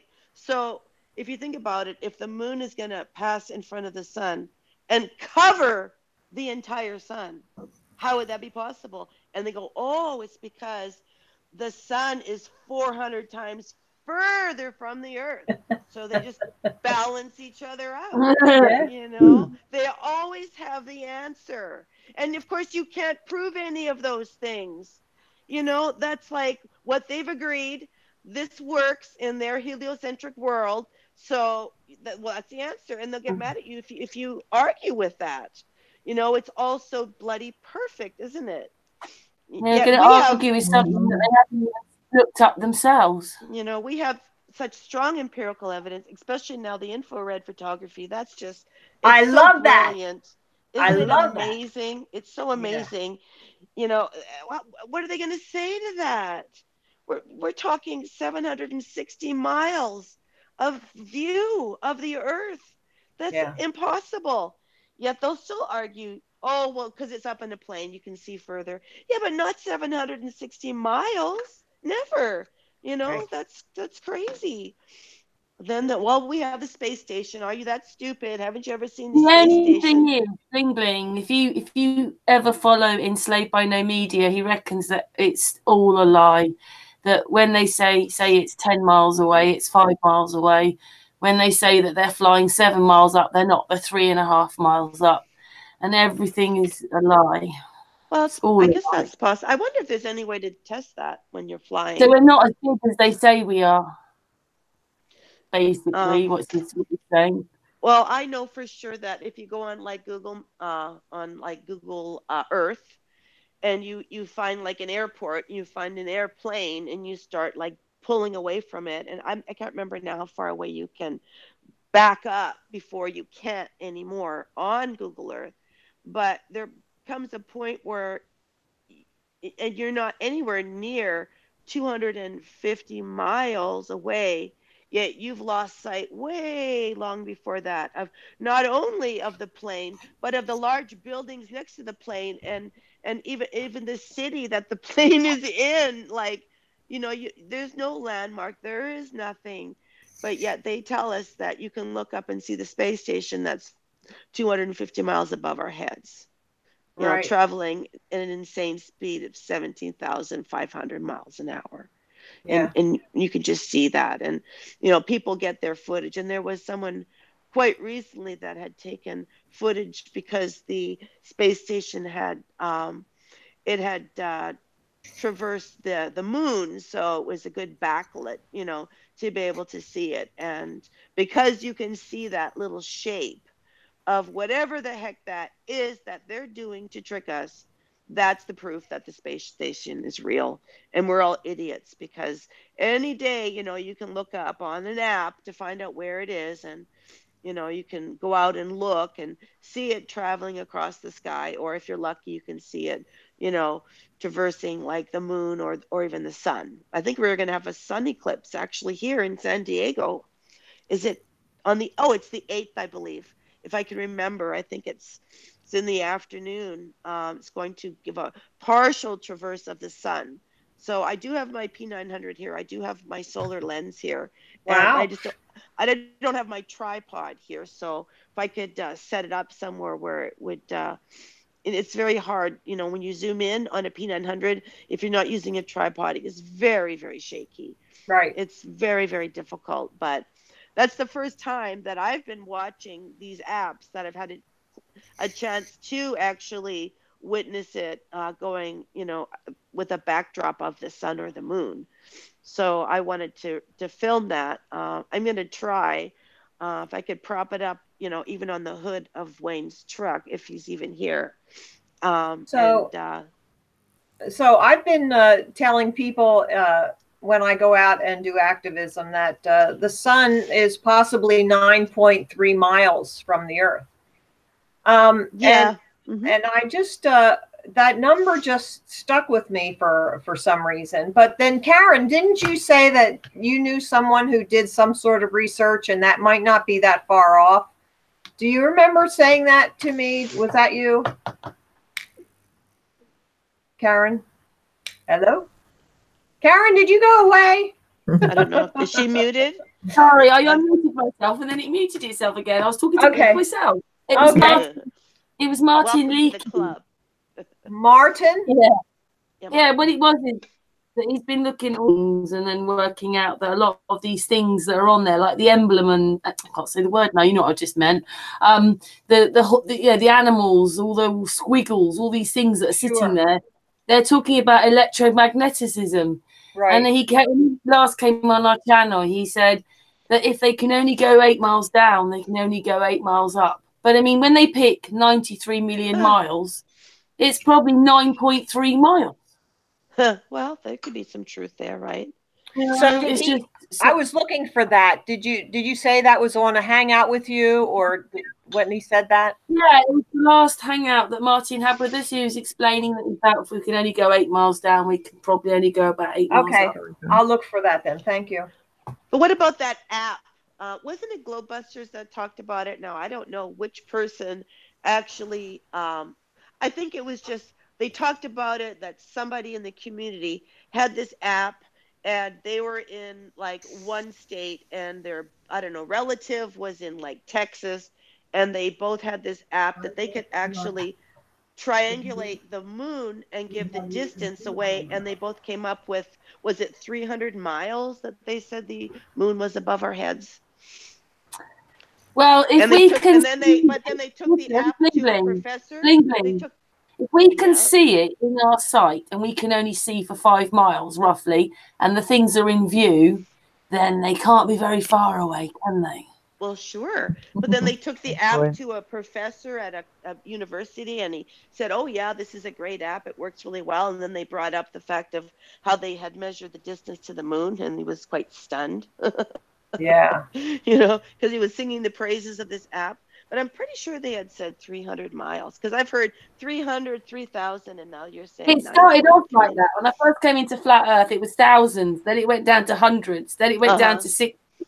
And now we've got it as 8. Yeah.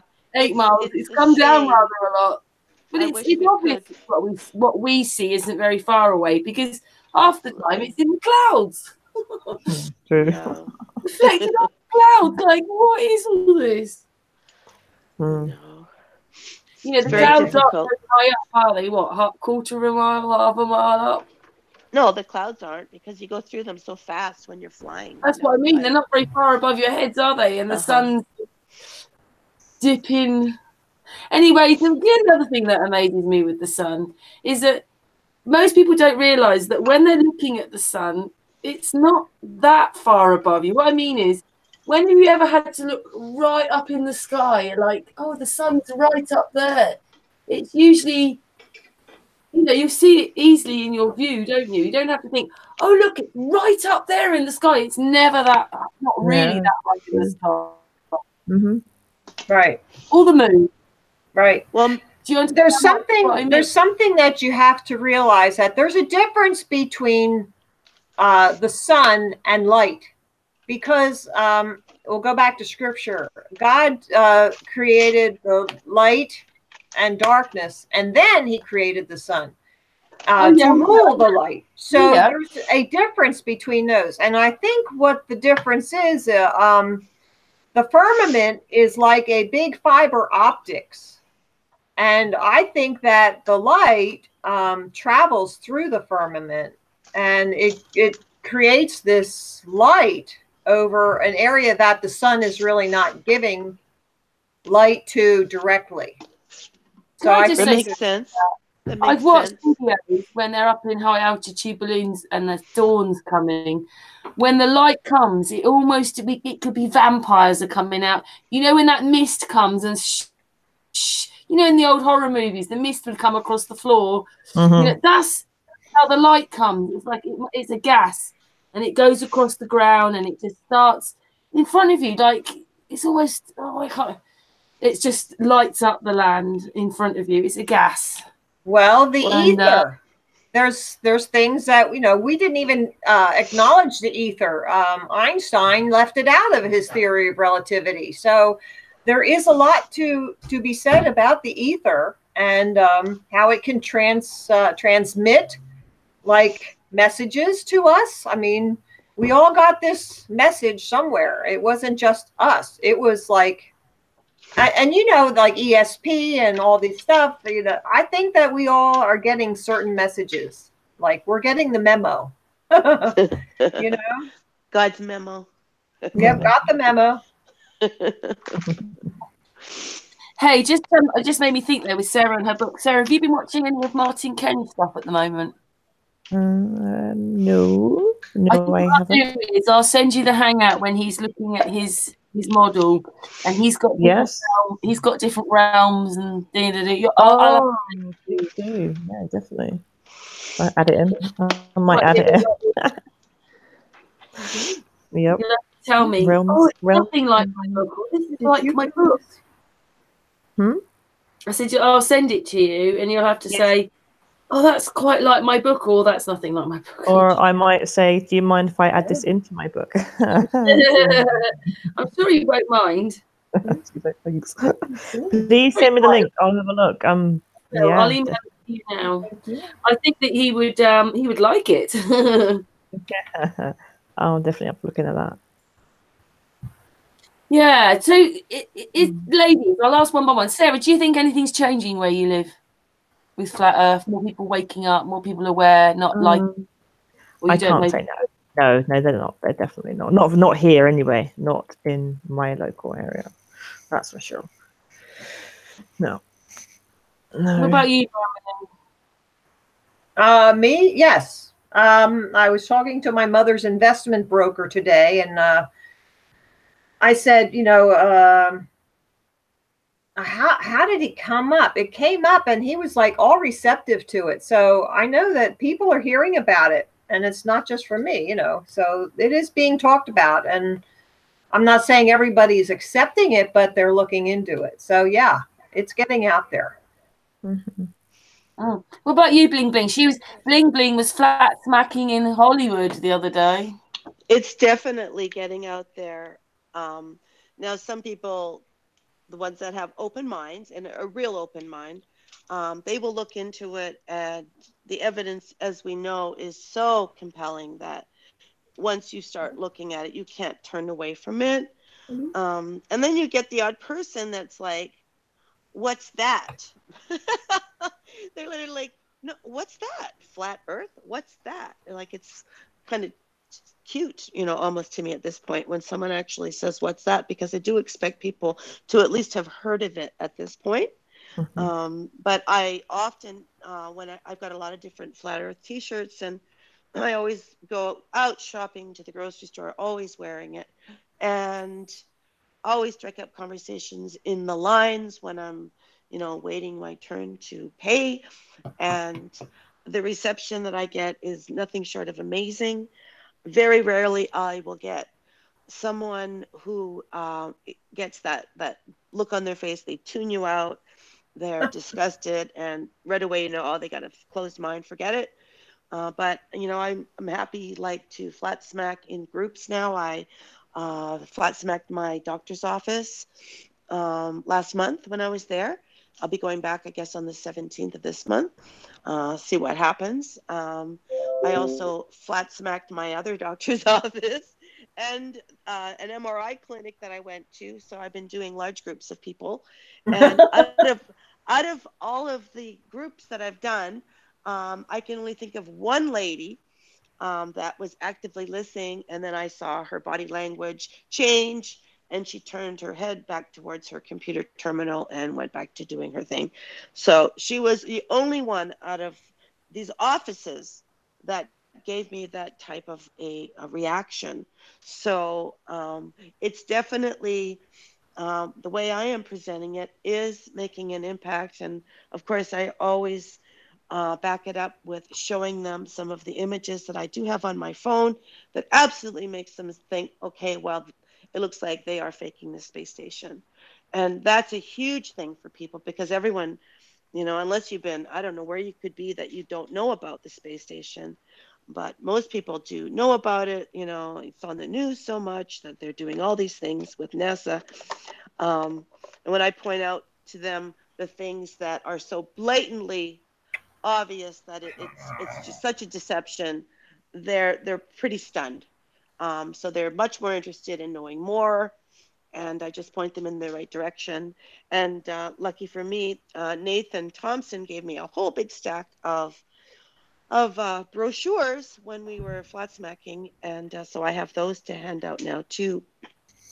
But it was an amazing experience, and if my husband's extensions are approved, he'll be staying here for many more months, and I, of course, will be coming back and forth, and I'll be going back onto Hollywood Boulevard, doing more of what we did. It's if anyone hasn't tried it yet, it's such an amazing feeling to be actually doing something. I've had my channel for a year and a half now. I've got 10,000 subscribers that are all 10,000 flat earthers, and I love all of my subscribers, but I'm not here to entertain them.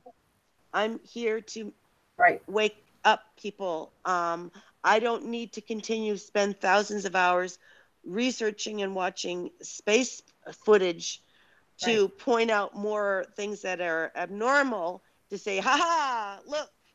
I don't need to do that anymore. I think I've made my point. It's now time for me to up my game, and I am planning on starting once Wayne is back and life's back to normal again. I want to be going out to Juno Beach, which is just 20 minutes from my house, and I want to set up a tent, which we use it when we have Masonic events that I participate in with my husband when we do the child ID program, so I don't have to stand in the blazing hot sun. I'm going to get a banner made, and I want it to say something like, I question the official narrative that we live on a spinning ball, change my mind. So I want people to see that and see that I'm not screaming the earth is flat. That really is very negative right now, because people have tried to debunk us. People have made a joke of it. People think of the Flat Earth Society. So to try to avoid saying those words in the beginning and just try to ask them to question their reality of what they do know to be true and correct. And then, of course, you can debunk everything that they know very easily. It's then very easy to carry on with that and to give them more information and tell them to do their own research, to do their own experiments. I'll bring my P900. Very nice to see a bunch of ladies like you all doing your bit. You've got Sarah writing a book, Marilyn goes out, and you're starting to go out. It's very good, lady. Yeah, it's like it's a very fulfilling feeling. I mean, I like doing videos, of course. I enjoy all of that. Putting them together. And Bling Bling with your channel. What's that, darling? You felt like a little bit of a change with your channel. Yeah, I think so. I think I want to. I'm going to start recording. I've already picked out. I'm getting a camcorder and a boom microphone, so I can pick up the sound really well. And I'm going to be with my tent, and I'm going to have chairs. I'm going to have people sit down, and we're going to talk about it, and I'll film them, and then I'll bring that home and edit it. And then put that up on my channel, because that's what we need to be doing, is waking up people. Like I give lots of kudos to all the people that are doing that, like Roxanne. Like, it's wonderful what she's doing. I'm so proud of it. Any women that are out there doing that, like, that's just so amazing. Marilyn doing that, going into a school. Takes so much courage to do that, but once I think you do it once, I think she's probably ready to go do it again.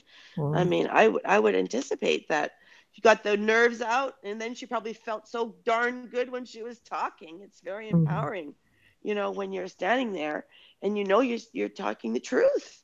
You're not some crazy lunatic, spouting like craziness. Like, we really have proof here. This is it's just, sadly, people, they're just, so many don't know anything. They've never even heard of Agenda 21. I mean, you could bring an Agenda 21 book with you. You can buy the book. You can rent it from the library. Like, here, look, this is a United Nations effort. Look, in the 70s, they published this book. You can go to the library, and if they don't have it, you can ask them to bring it in. You can see everything in this book of what their plans are. And then you can present them with the fake mooning landing. And then you can present them with fake Curiosity on Mars and this fake space station. And then you can start talking about the fact that there's no curvature and that water always seeks its level and la-di-da-di-da. I mean, everything that we talk about. I mean, it's so powerful. There's so much to talk about. I bet Sarah had the same thing when she was doing her book, didn't you, Sarah? Mm-hmm. Yeah. So much in there. It is, yeah, for sure. Oh, have you got to leave us, Sarah? Yeah, I'll message you instead of just springing it on you. I'm just getting tired. I'm just getting really tired. That's all. I'm tired. Late night. Oh, it's late. Yeah, it's late. And well, it's 11 o'clock, but Sarah's got to be up probably for school and things in the morning. But Sarah, with the kids. Before you go in that, do you want to explain a little bit about your book and how long it's going to be before it's released? And so I've got a date with as I said to you last time. My editor, my PA, made me fix a date. So 28th of March, we're releasing book 1. Nice. Yeah. Right. Yeah. And can we know the title? Yes, of course. Yeah, it's as I said to you guys, it is going to be a it's an 18-book series, and this isn't a case of it's in your face. This isn't an in your face book. Then, Sarah. No, huh? What was that? No pressure on writing, then, Sarah. What was that? No, I still didn't catch that. What did you say? Sorry, I said no pressure on writing, then. No, what I mean is it's not a case of an in-your-face platter book. That's not what I mean. Is in the first book you'll have the foundations. It's there. It's in the background, but it's not purely focused in it. There's it's layered. You've got like interconnected kind of characters in the book, different planes, different species and races. It's very emotional stories that go with it. As I say, the only way you're going to be able to sell a series or a book is to make it. You have to pitch it. So I could likable characters and dislikable characters. And... there's most definitely dislikable characters. There's characters that make the reader go, okay, well, this is the bad guy. What's going on here? It's layered, and I've had to build it up very, very slowly. So book 1 is called this first series is called Discovering Kia, and the first book is called Pursuit of Light. It's over the course of 48 hours, 48 chapters, 48 hours. Okay. Yeah. So 48 chapters. 48, and it's over the course. No. So no. Okay, nope. Say it again. It's not going to be an hour per chapter. No, it's I didn't mean that. They represent each hour, kind of like 24 Hours, the TV show, how they went it. Like you watch each show was like a section of 24 hours of the life of this Jack character. Yeah, I didn't mean it to happen like that. I just started writing, and I got towards Jack the end. Bauer. And as I say, I time lapse. So sometimes you'll have like 2 chapters happening simultaneously, kind of thing. So you'll have like what's happening in the kitchen and what's happening in the lounge. One chapter be 47, 48. So kind of like a time lapse, if that makes sense. So you have to rewind time. Sure. So from start to finish of the book is 48 hours. And it's from the perspective of 6 different perspectives. And this is going to be available on Amazon. It's Kindle. It'll be under Kindle Unlimited. Yeah. Okay, so on Kindle. So it's not going to be a published paperback book, but it'll be available. It will be. Oh, it will be. I'm going to do a paperback if there's a demand. If there's a want for it, we'll definitely be doing. We'll definitely be printing it for sure. Well, I'm excited. I want to read it for sure. Yeah. As I say, I talk about the ice. I talk about the ice circle. I talk about Mid-Gaia, which is up at we class as the North Pole. You have like Atlanteans are spoken about in it. Well, I say the first book, you're literally just setting the foundations for the series. It's not it's touches, just scrape scrape the surface of it. So yes, Well, yes. neat. Very cool. All right, For guys. someone who was a C student in English literature is now writing books is pretty amazing. Yes. To the testimony of yourself, and when you have a strong interest in something, it overcomes all challenges. It certainly does. I think that's what I try to get across to people, is just because you failed in school, it does not mean you're a failure. You're far from a failure. You just got to have the passion and drive. I didn't start learning anything until I had graduated school, really. Mm. I mean, absolutely. We don't really learn anything, do we? Very, very true. I think you have to have the passion. The passion has to be there. You have to want to learn. Absolutely. Right. Thank you, Karen, for having me on. Oh, it's always a pleasure, Sarah. Thank you for coming on, because I know you thought you were coming on earlier, so thank you for coming on later. I should have known. I should have known it's 9 p.m. You always start. I was like, oh, you're on earlier today. But no.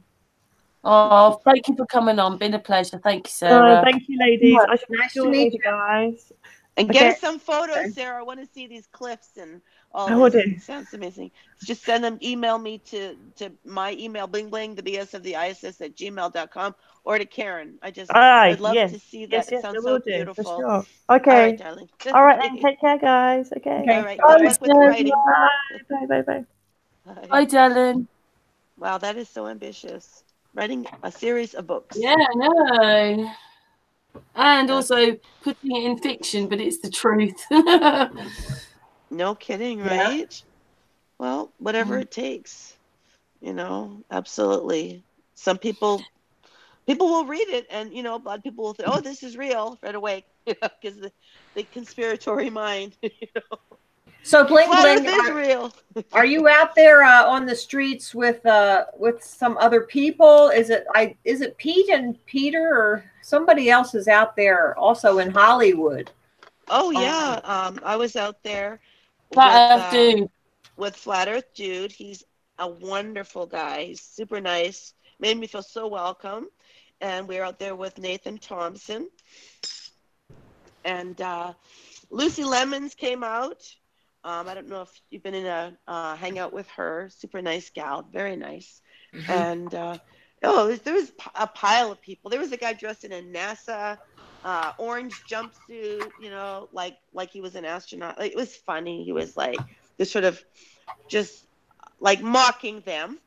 Right. And it's like, oh, I wish I had brought my suit, my space suit. I have an actual space suit. I can go on spacewalks.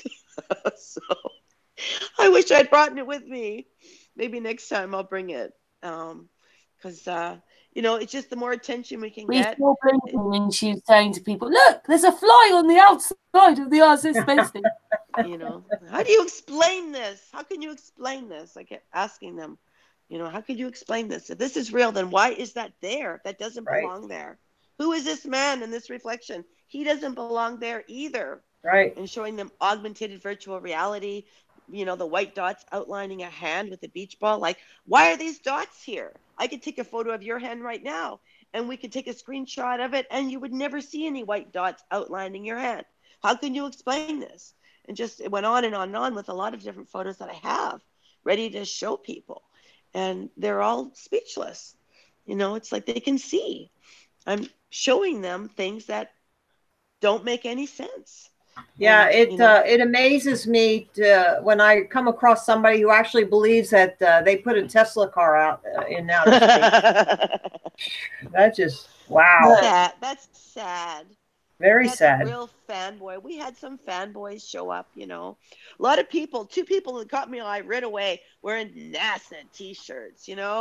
Like you could just spot that logo a mile away, and so many people wear their shirts.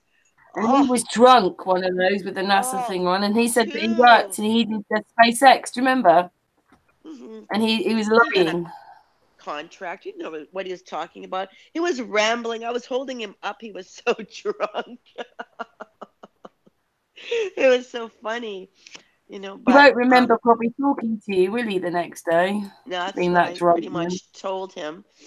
But that wonderful British young man, he really like stole my heart, and he gave me such a big warm hug and thanked me so much, and was so taken back by everything that I presented, said to him, showed him, that I totally like blew his mind that night, and he was going to like look into everything. And for sure, there's no question in my mind that that young man is on his way to becoming a flat earther and a realist, seeing the truth. There's no question. So it's so satisfying to know that you just spend a few minutes talking to somebody and showing them proof, and get them headed in the right direction.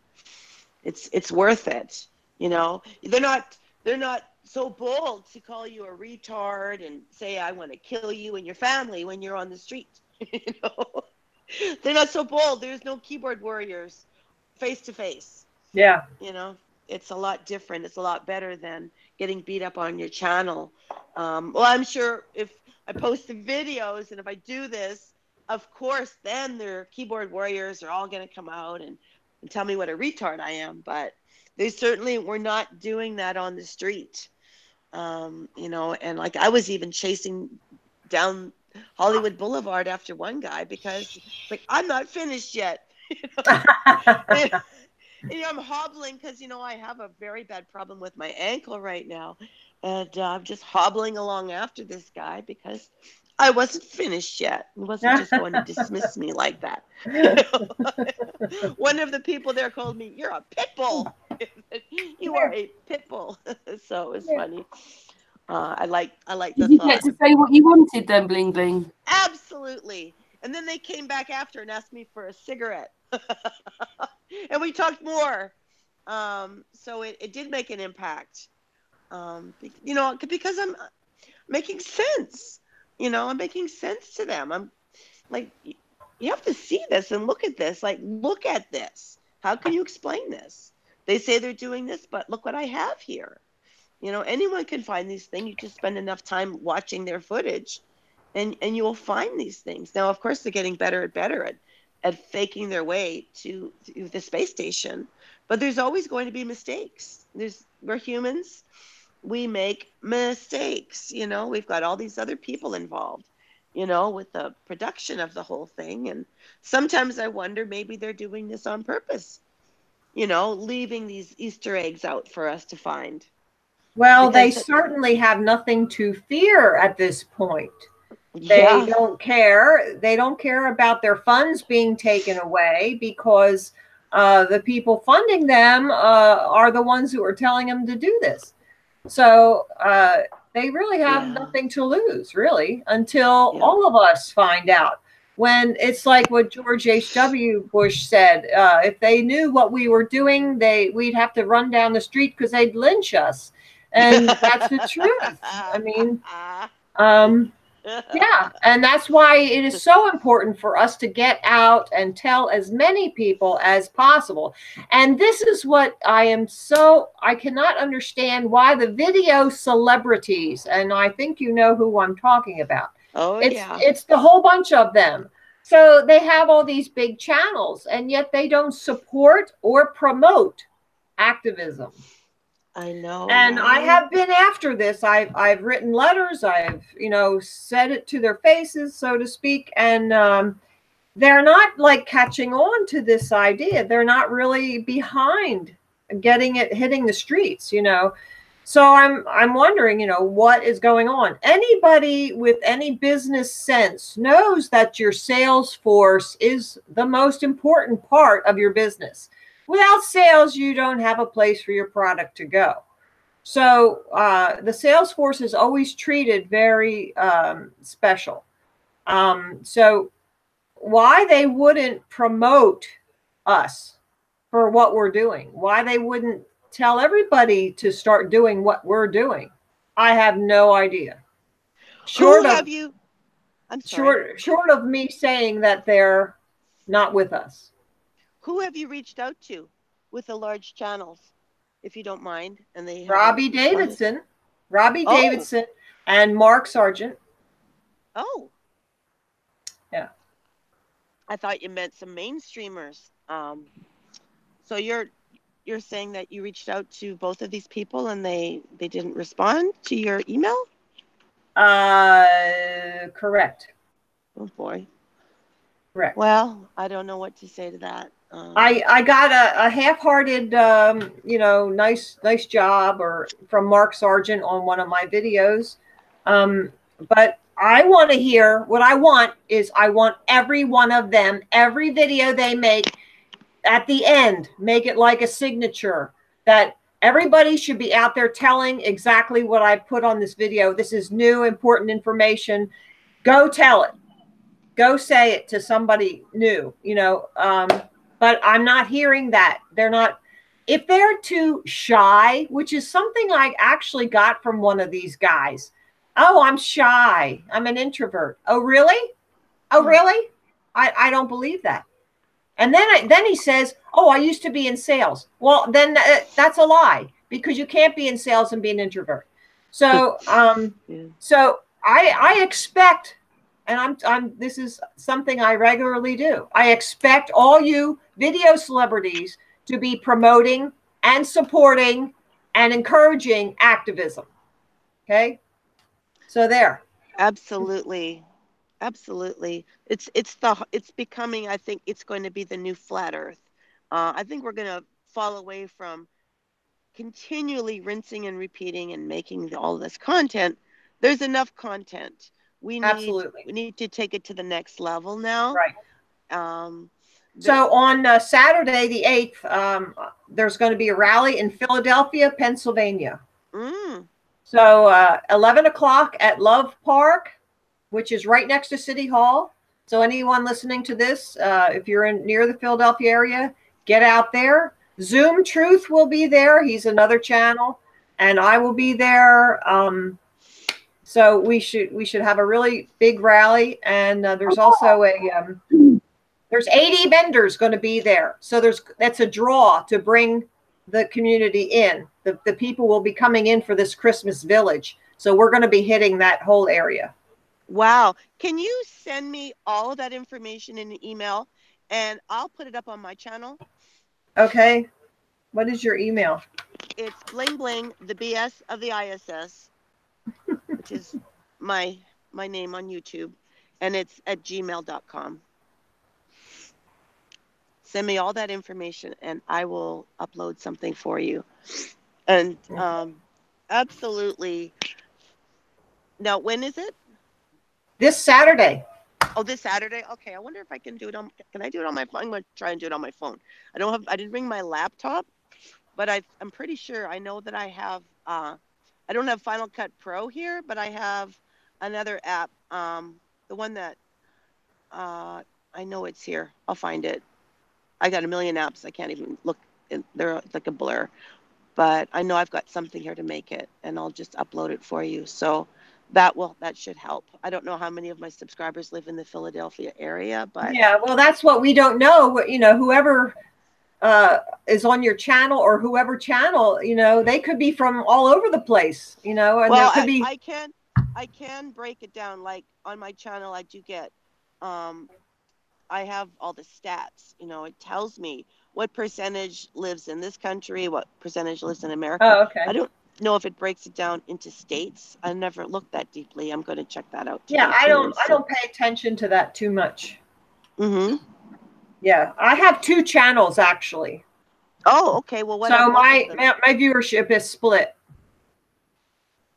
So if you look at one channel, it's not all. It's about double that. But who I've really been proud of lately is Richie from Boston, who's been really talking flat Earth like crazy lately. Yeah. Even a video that he had, I think he uploaded it today. So I had left him a comment like, he's got close to 300,000 subscribers. So yeah, that would be probably the largest flat Earth channel, even though he hasn't really gotten himself terribly involved with us personally. He's certainly supporting flat Earth. Right. I've never heard him say anything that I would think, oh, it's misinformation. Right.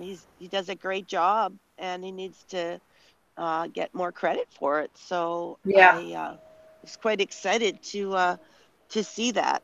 Yeah, he talks yeah. a lot about the chemtrails and Absolutely. how it's the sun doesn't shine in Boston anymore. So yeah. Well, it probably doesn't. But he's was talking about the sun and the moon today, and he was making some great points and talking flat Earth.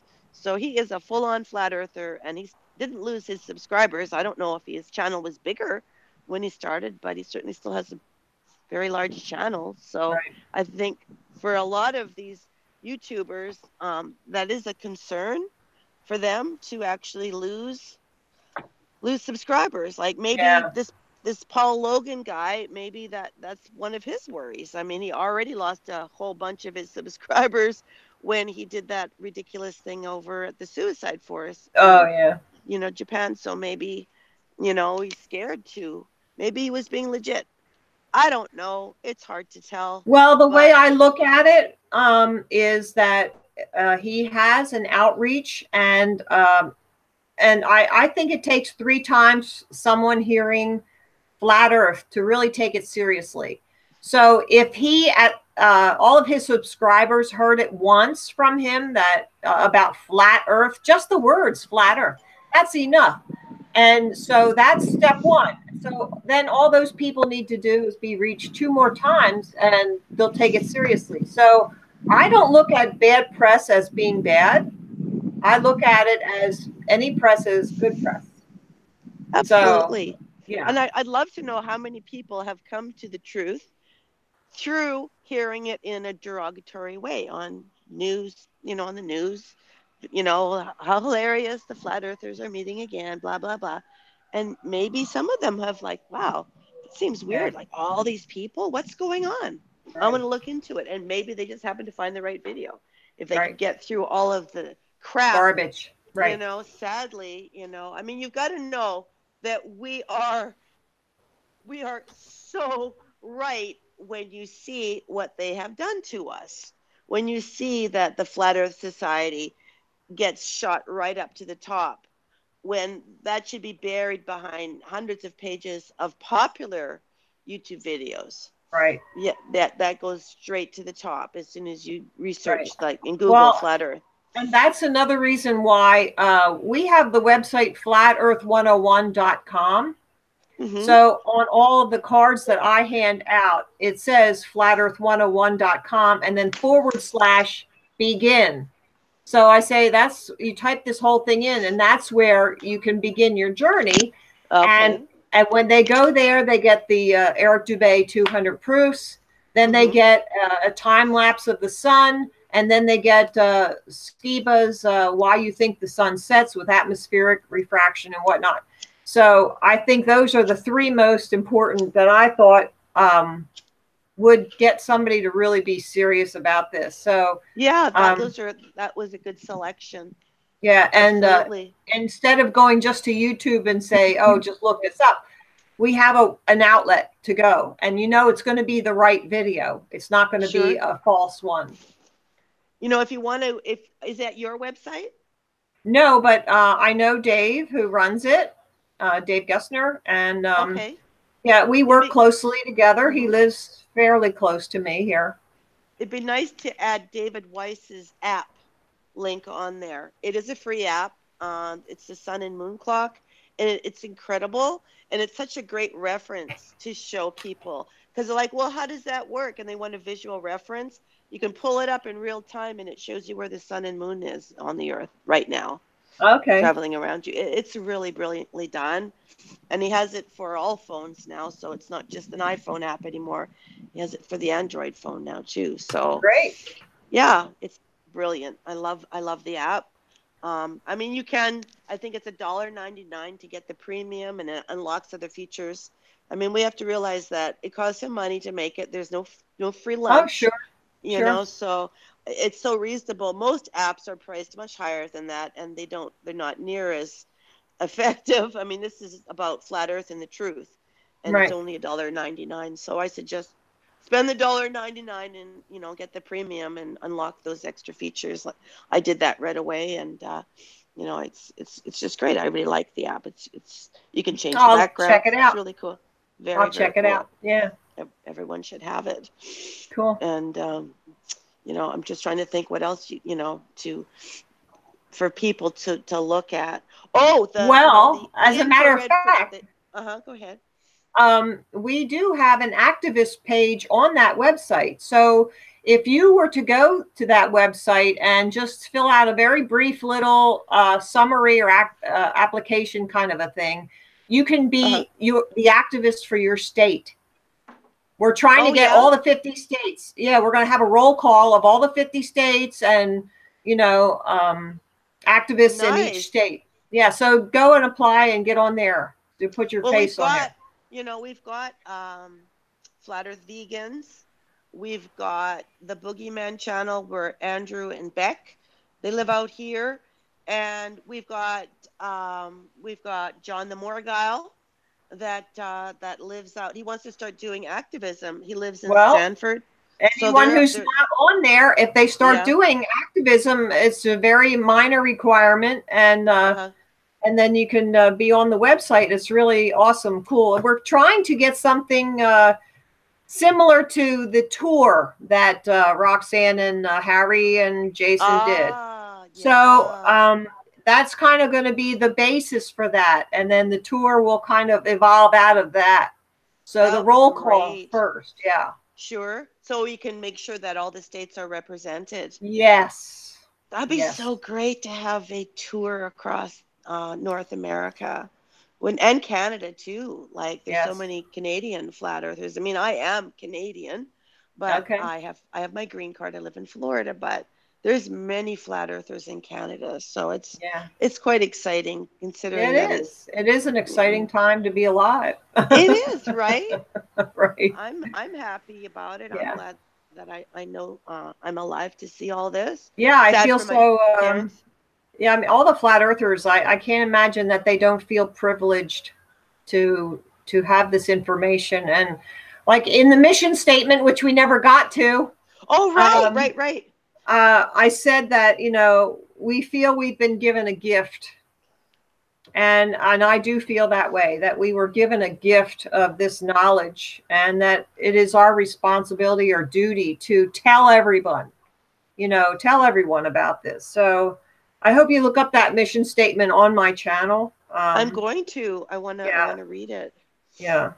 And you wrote it? Who wrote it? You wrote it? Well, I did compile it, but it wasn't all of my words. I took things, statements and sentences from other activists. So somebody who wants to complain or say that I did something horrible, then they're talking about a lot of other activists, because I took those sentences right from their work. Okay. Yeah. Well, it's nice to have a mission statement for Flat Earth. I think so too. I think absolutely. So too. We all need to have something to unite us and kind of keep us focused. There's a friend of mine who does activism, and he wants to go off on all these tangents, and I'm there. Oh, don't do that. Let's stay focused on what we're doing here. And here's the rule: if you want to do something with me, then you have to agree to that mission statement. Otherwise, go do it on your own, because then you can do whatever you choose. But for me, this is what I'm going to do. See, so that's kind of what I was trying to portray with that. Yeah. Well, do you think that flat earthers in general will agree to your mission statement? I've had a lot say, I've already said yes to this. Yes, I signed on, that kind of thing. There's no signature page, but just that someone would say, yes, this is what I want to do. So yeah, when you read it, you'll see. And I don't think there's anything objectionable to it. I'm getting into an elevator.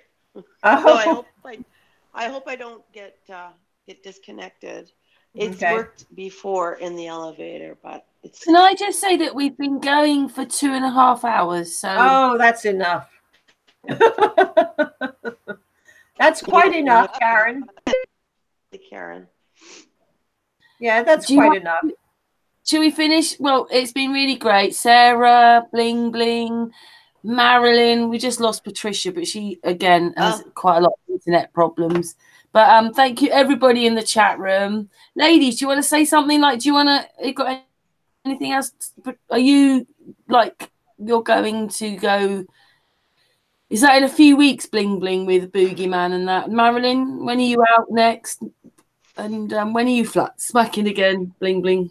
I think when I get back, I'm going to organize it right away because I'm just really high off of the feeling of doing it. I just want to get out there and do it again. So it's going to be as soon as possible. I don't have a date because I have to contact everyone to see how they are set up. I'm available always, so that's fine. And like I said, I'll be coming back if my husband's extension's approved, and then I'll be coming back to San Diego again, plenty, and I will be doing it every chance I get, as long as my husband was willing to drive me over, and he has his cousin, so it worked out really great. Because they do it on Hollywood Boulevard every Saturday night without fail. So it's what a great opportunity for anybody if they want to try it. And if you're in that area, to head on down there. Great group of friendly people, make you feel so welcome. And it's how long did it take you to amazing. San Diego to Los Angeles then? What's that, darling? How long does it take you to get from San Diego from San Diego to LA? Yeah. I guess it took 2.5 hours, I think, in and around 2.5 to 3 hours. The traffic got pretty ridiculous at some points, you know, it's LA, but it's worth it. I don't mind. My husband likes to drive, so Guess who's in the chat room, Bling Bling? Guess who's in the chat room? Sorry, guess who's in the chat room? Flat Earth Dude. Oh, there he is. There's my buddy. Yeah, he's amazing. And like I said, so welcoming. You just show up there and he's just going to be happy to see you and give you a big hug and off you go. Like, they're so supportive. If you want to get your feet wet, like, go and do it with them because they're so into it. There's nothing to be shy about. And I'm not a shy person, so I'm right in there like a dirty shirt right away. I have no problems. I love talking to people. I mean, I always do it here. Like the way that one, Bling Bling. What's that? I like the way you put that. Right in there like a dirty shirt. Yeah. But because I am, and well, you know me, I am not shy, and you just if you are an introvert, you know, it's a great way to come out of that. If you know you want to change that part of yourself, talking to people is the most natural thing in the world, really, for all of us. And even if you just want to be of an observer and just watch them do it, you know, it might motivate you to want to try it. And once you do your first one, you know, you just keep doing it. Like I said, I've been doing it for a long time, just locally in my own area, you know, going to the shops and stores and whatnot. And then in my own doctor's offices. But now I'm going to head out to my beach on Juno Beach in Jupiter. Bling Bling. Kenny puts it down that Bling was kicking ass. Well, it's easy to kick ass with them, I'll tell you. Kenny's right up there with he's a straight up nice person. And oh yeah, he's lovely. You met him. Yeah, I'm very blessed. But yeah, that's all I have to say. So you've got on the horizon, there are things. You, Marilyn? Okay, so I just wanted to let the chat know that I did not have the chat on and I have not been paying attention. So if anyone said hello to me, I'm saying hello back. And thank you for listening. Daryl Marble, I wanted to let you all know that he is getting his own banner made up. So Daryl Marble will be out doing activism at some time in the future. He's working through our website, flatearth101.com, to get his own, like the experiments that he did with the level and up in Alaska and all those. He's going to have all that stuff put on a banner for himself. So that'll be really excellent. And all these banners are available on flatearth101.com. So the next time I'm going to be out is this coming Saturday down into Philadelphia, Love Park, right next to City Hall at 11 o'clock. for a rally that we're having there. And then the next day, we're going down to Baltimore, Maryland for a meetup with the channel The Plain Truth. So Travis is having a meetup there. Oh, so, well, Travis is on our channel the other day. Okay. So we will go down there. Travis came out to one of the events I had in Ocean City, New Jersey. And he came out, and we had about 6 of us out there that day. It was excellent, just wonderful. We just took that whole section of 11th Street Boardwalk, and we had a ton of people going through there. It was just wonderful.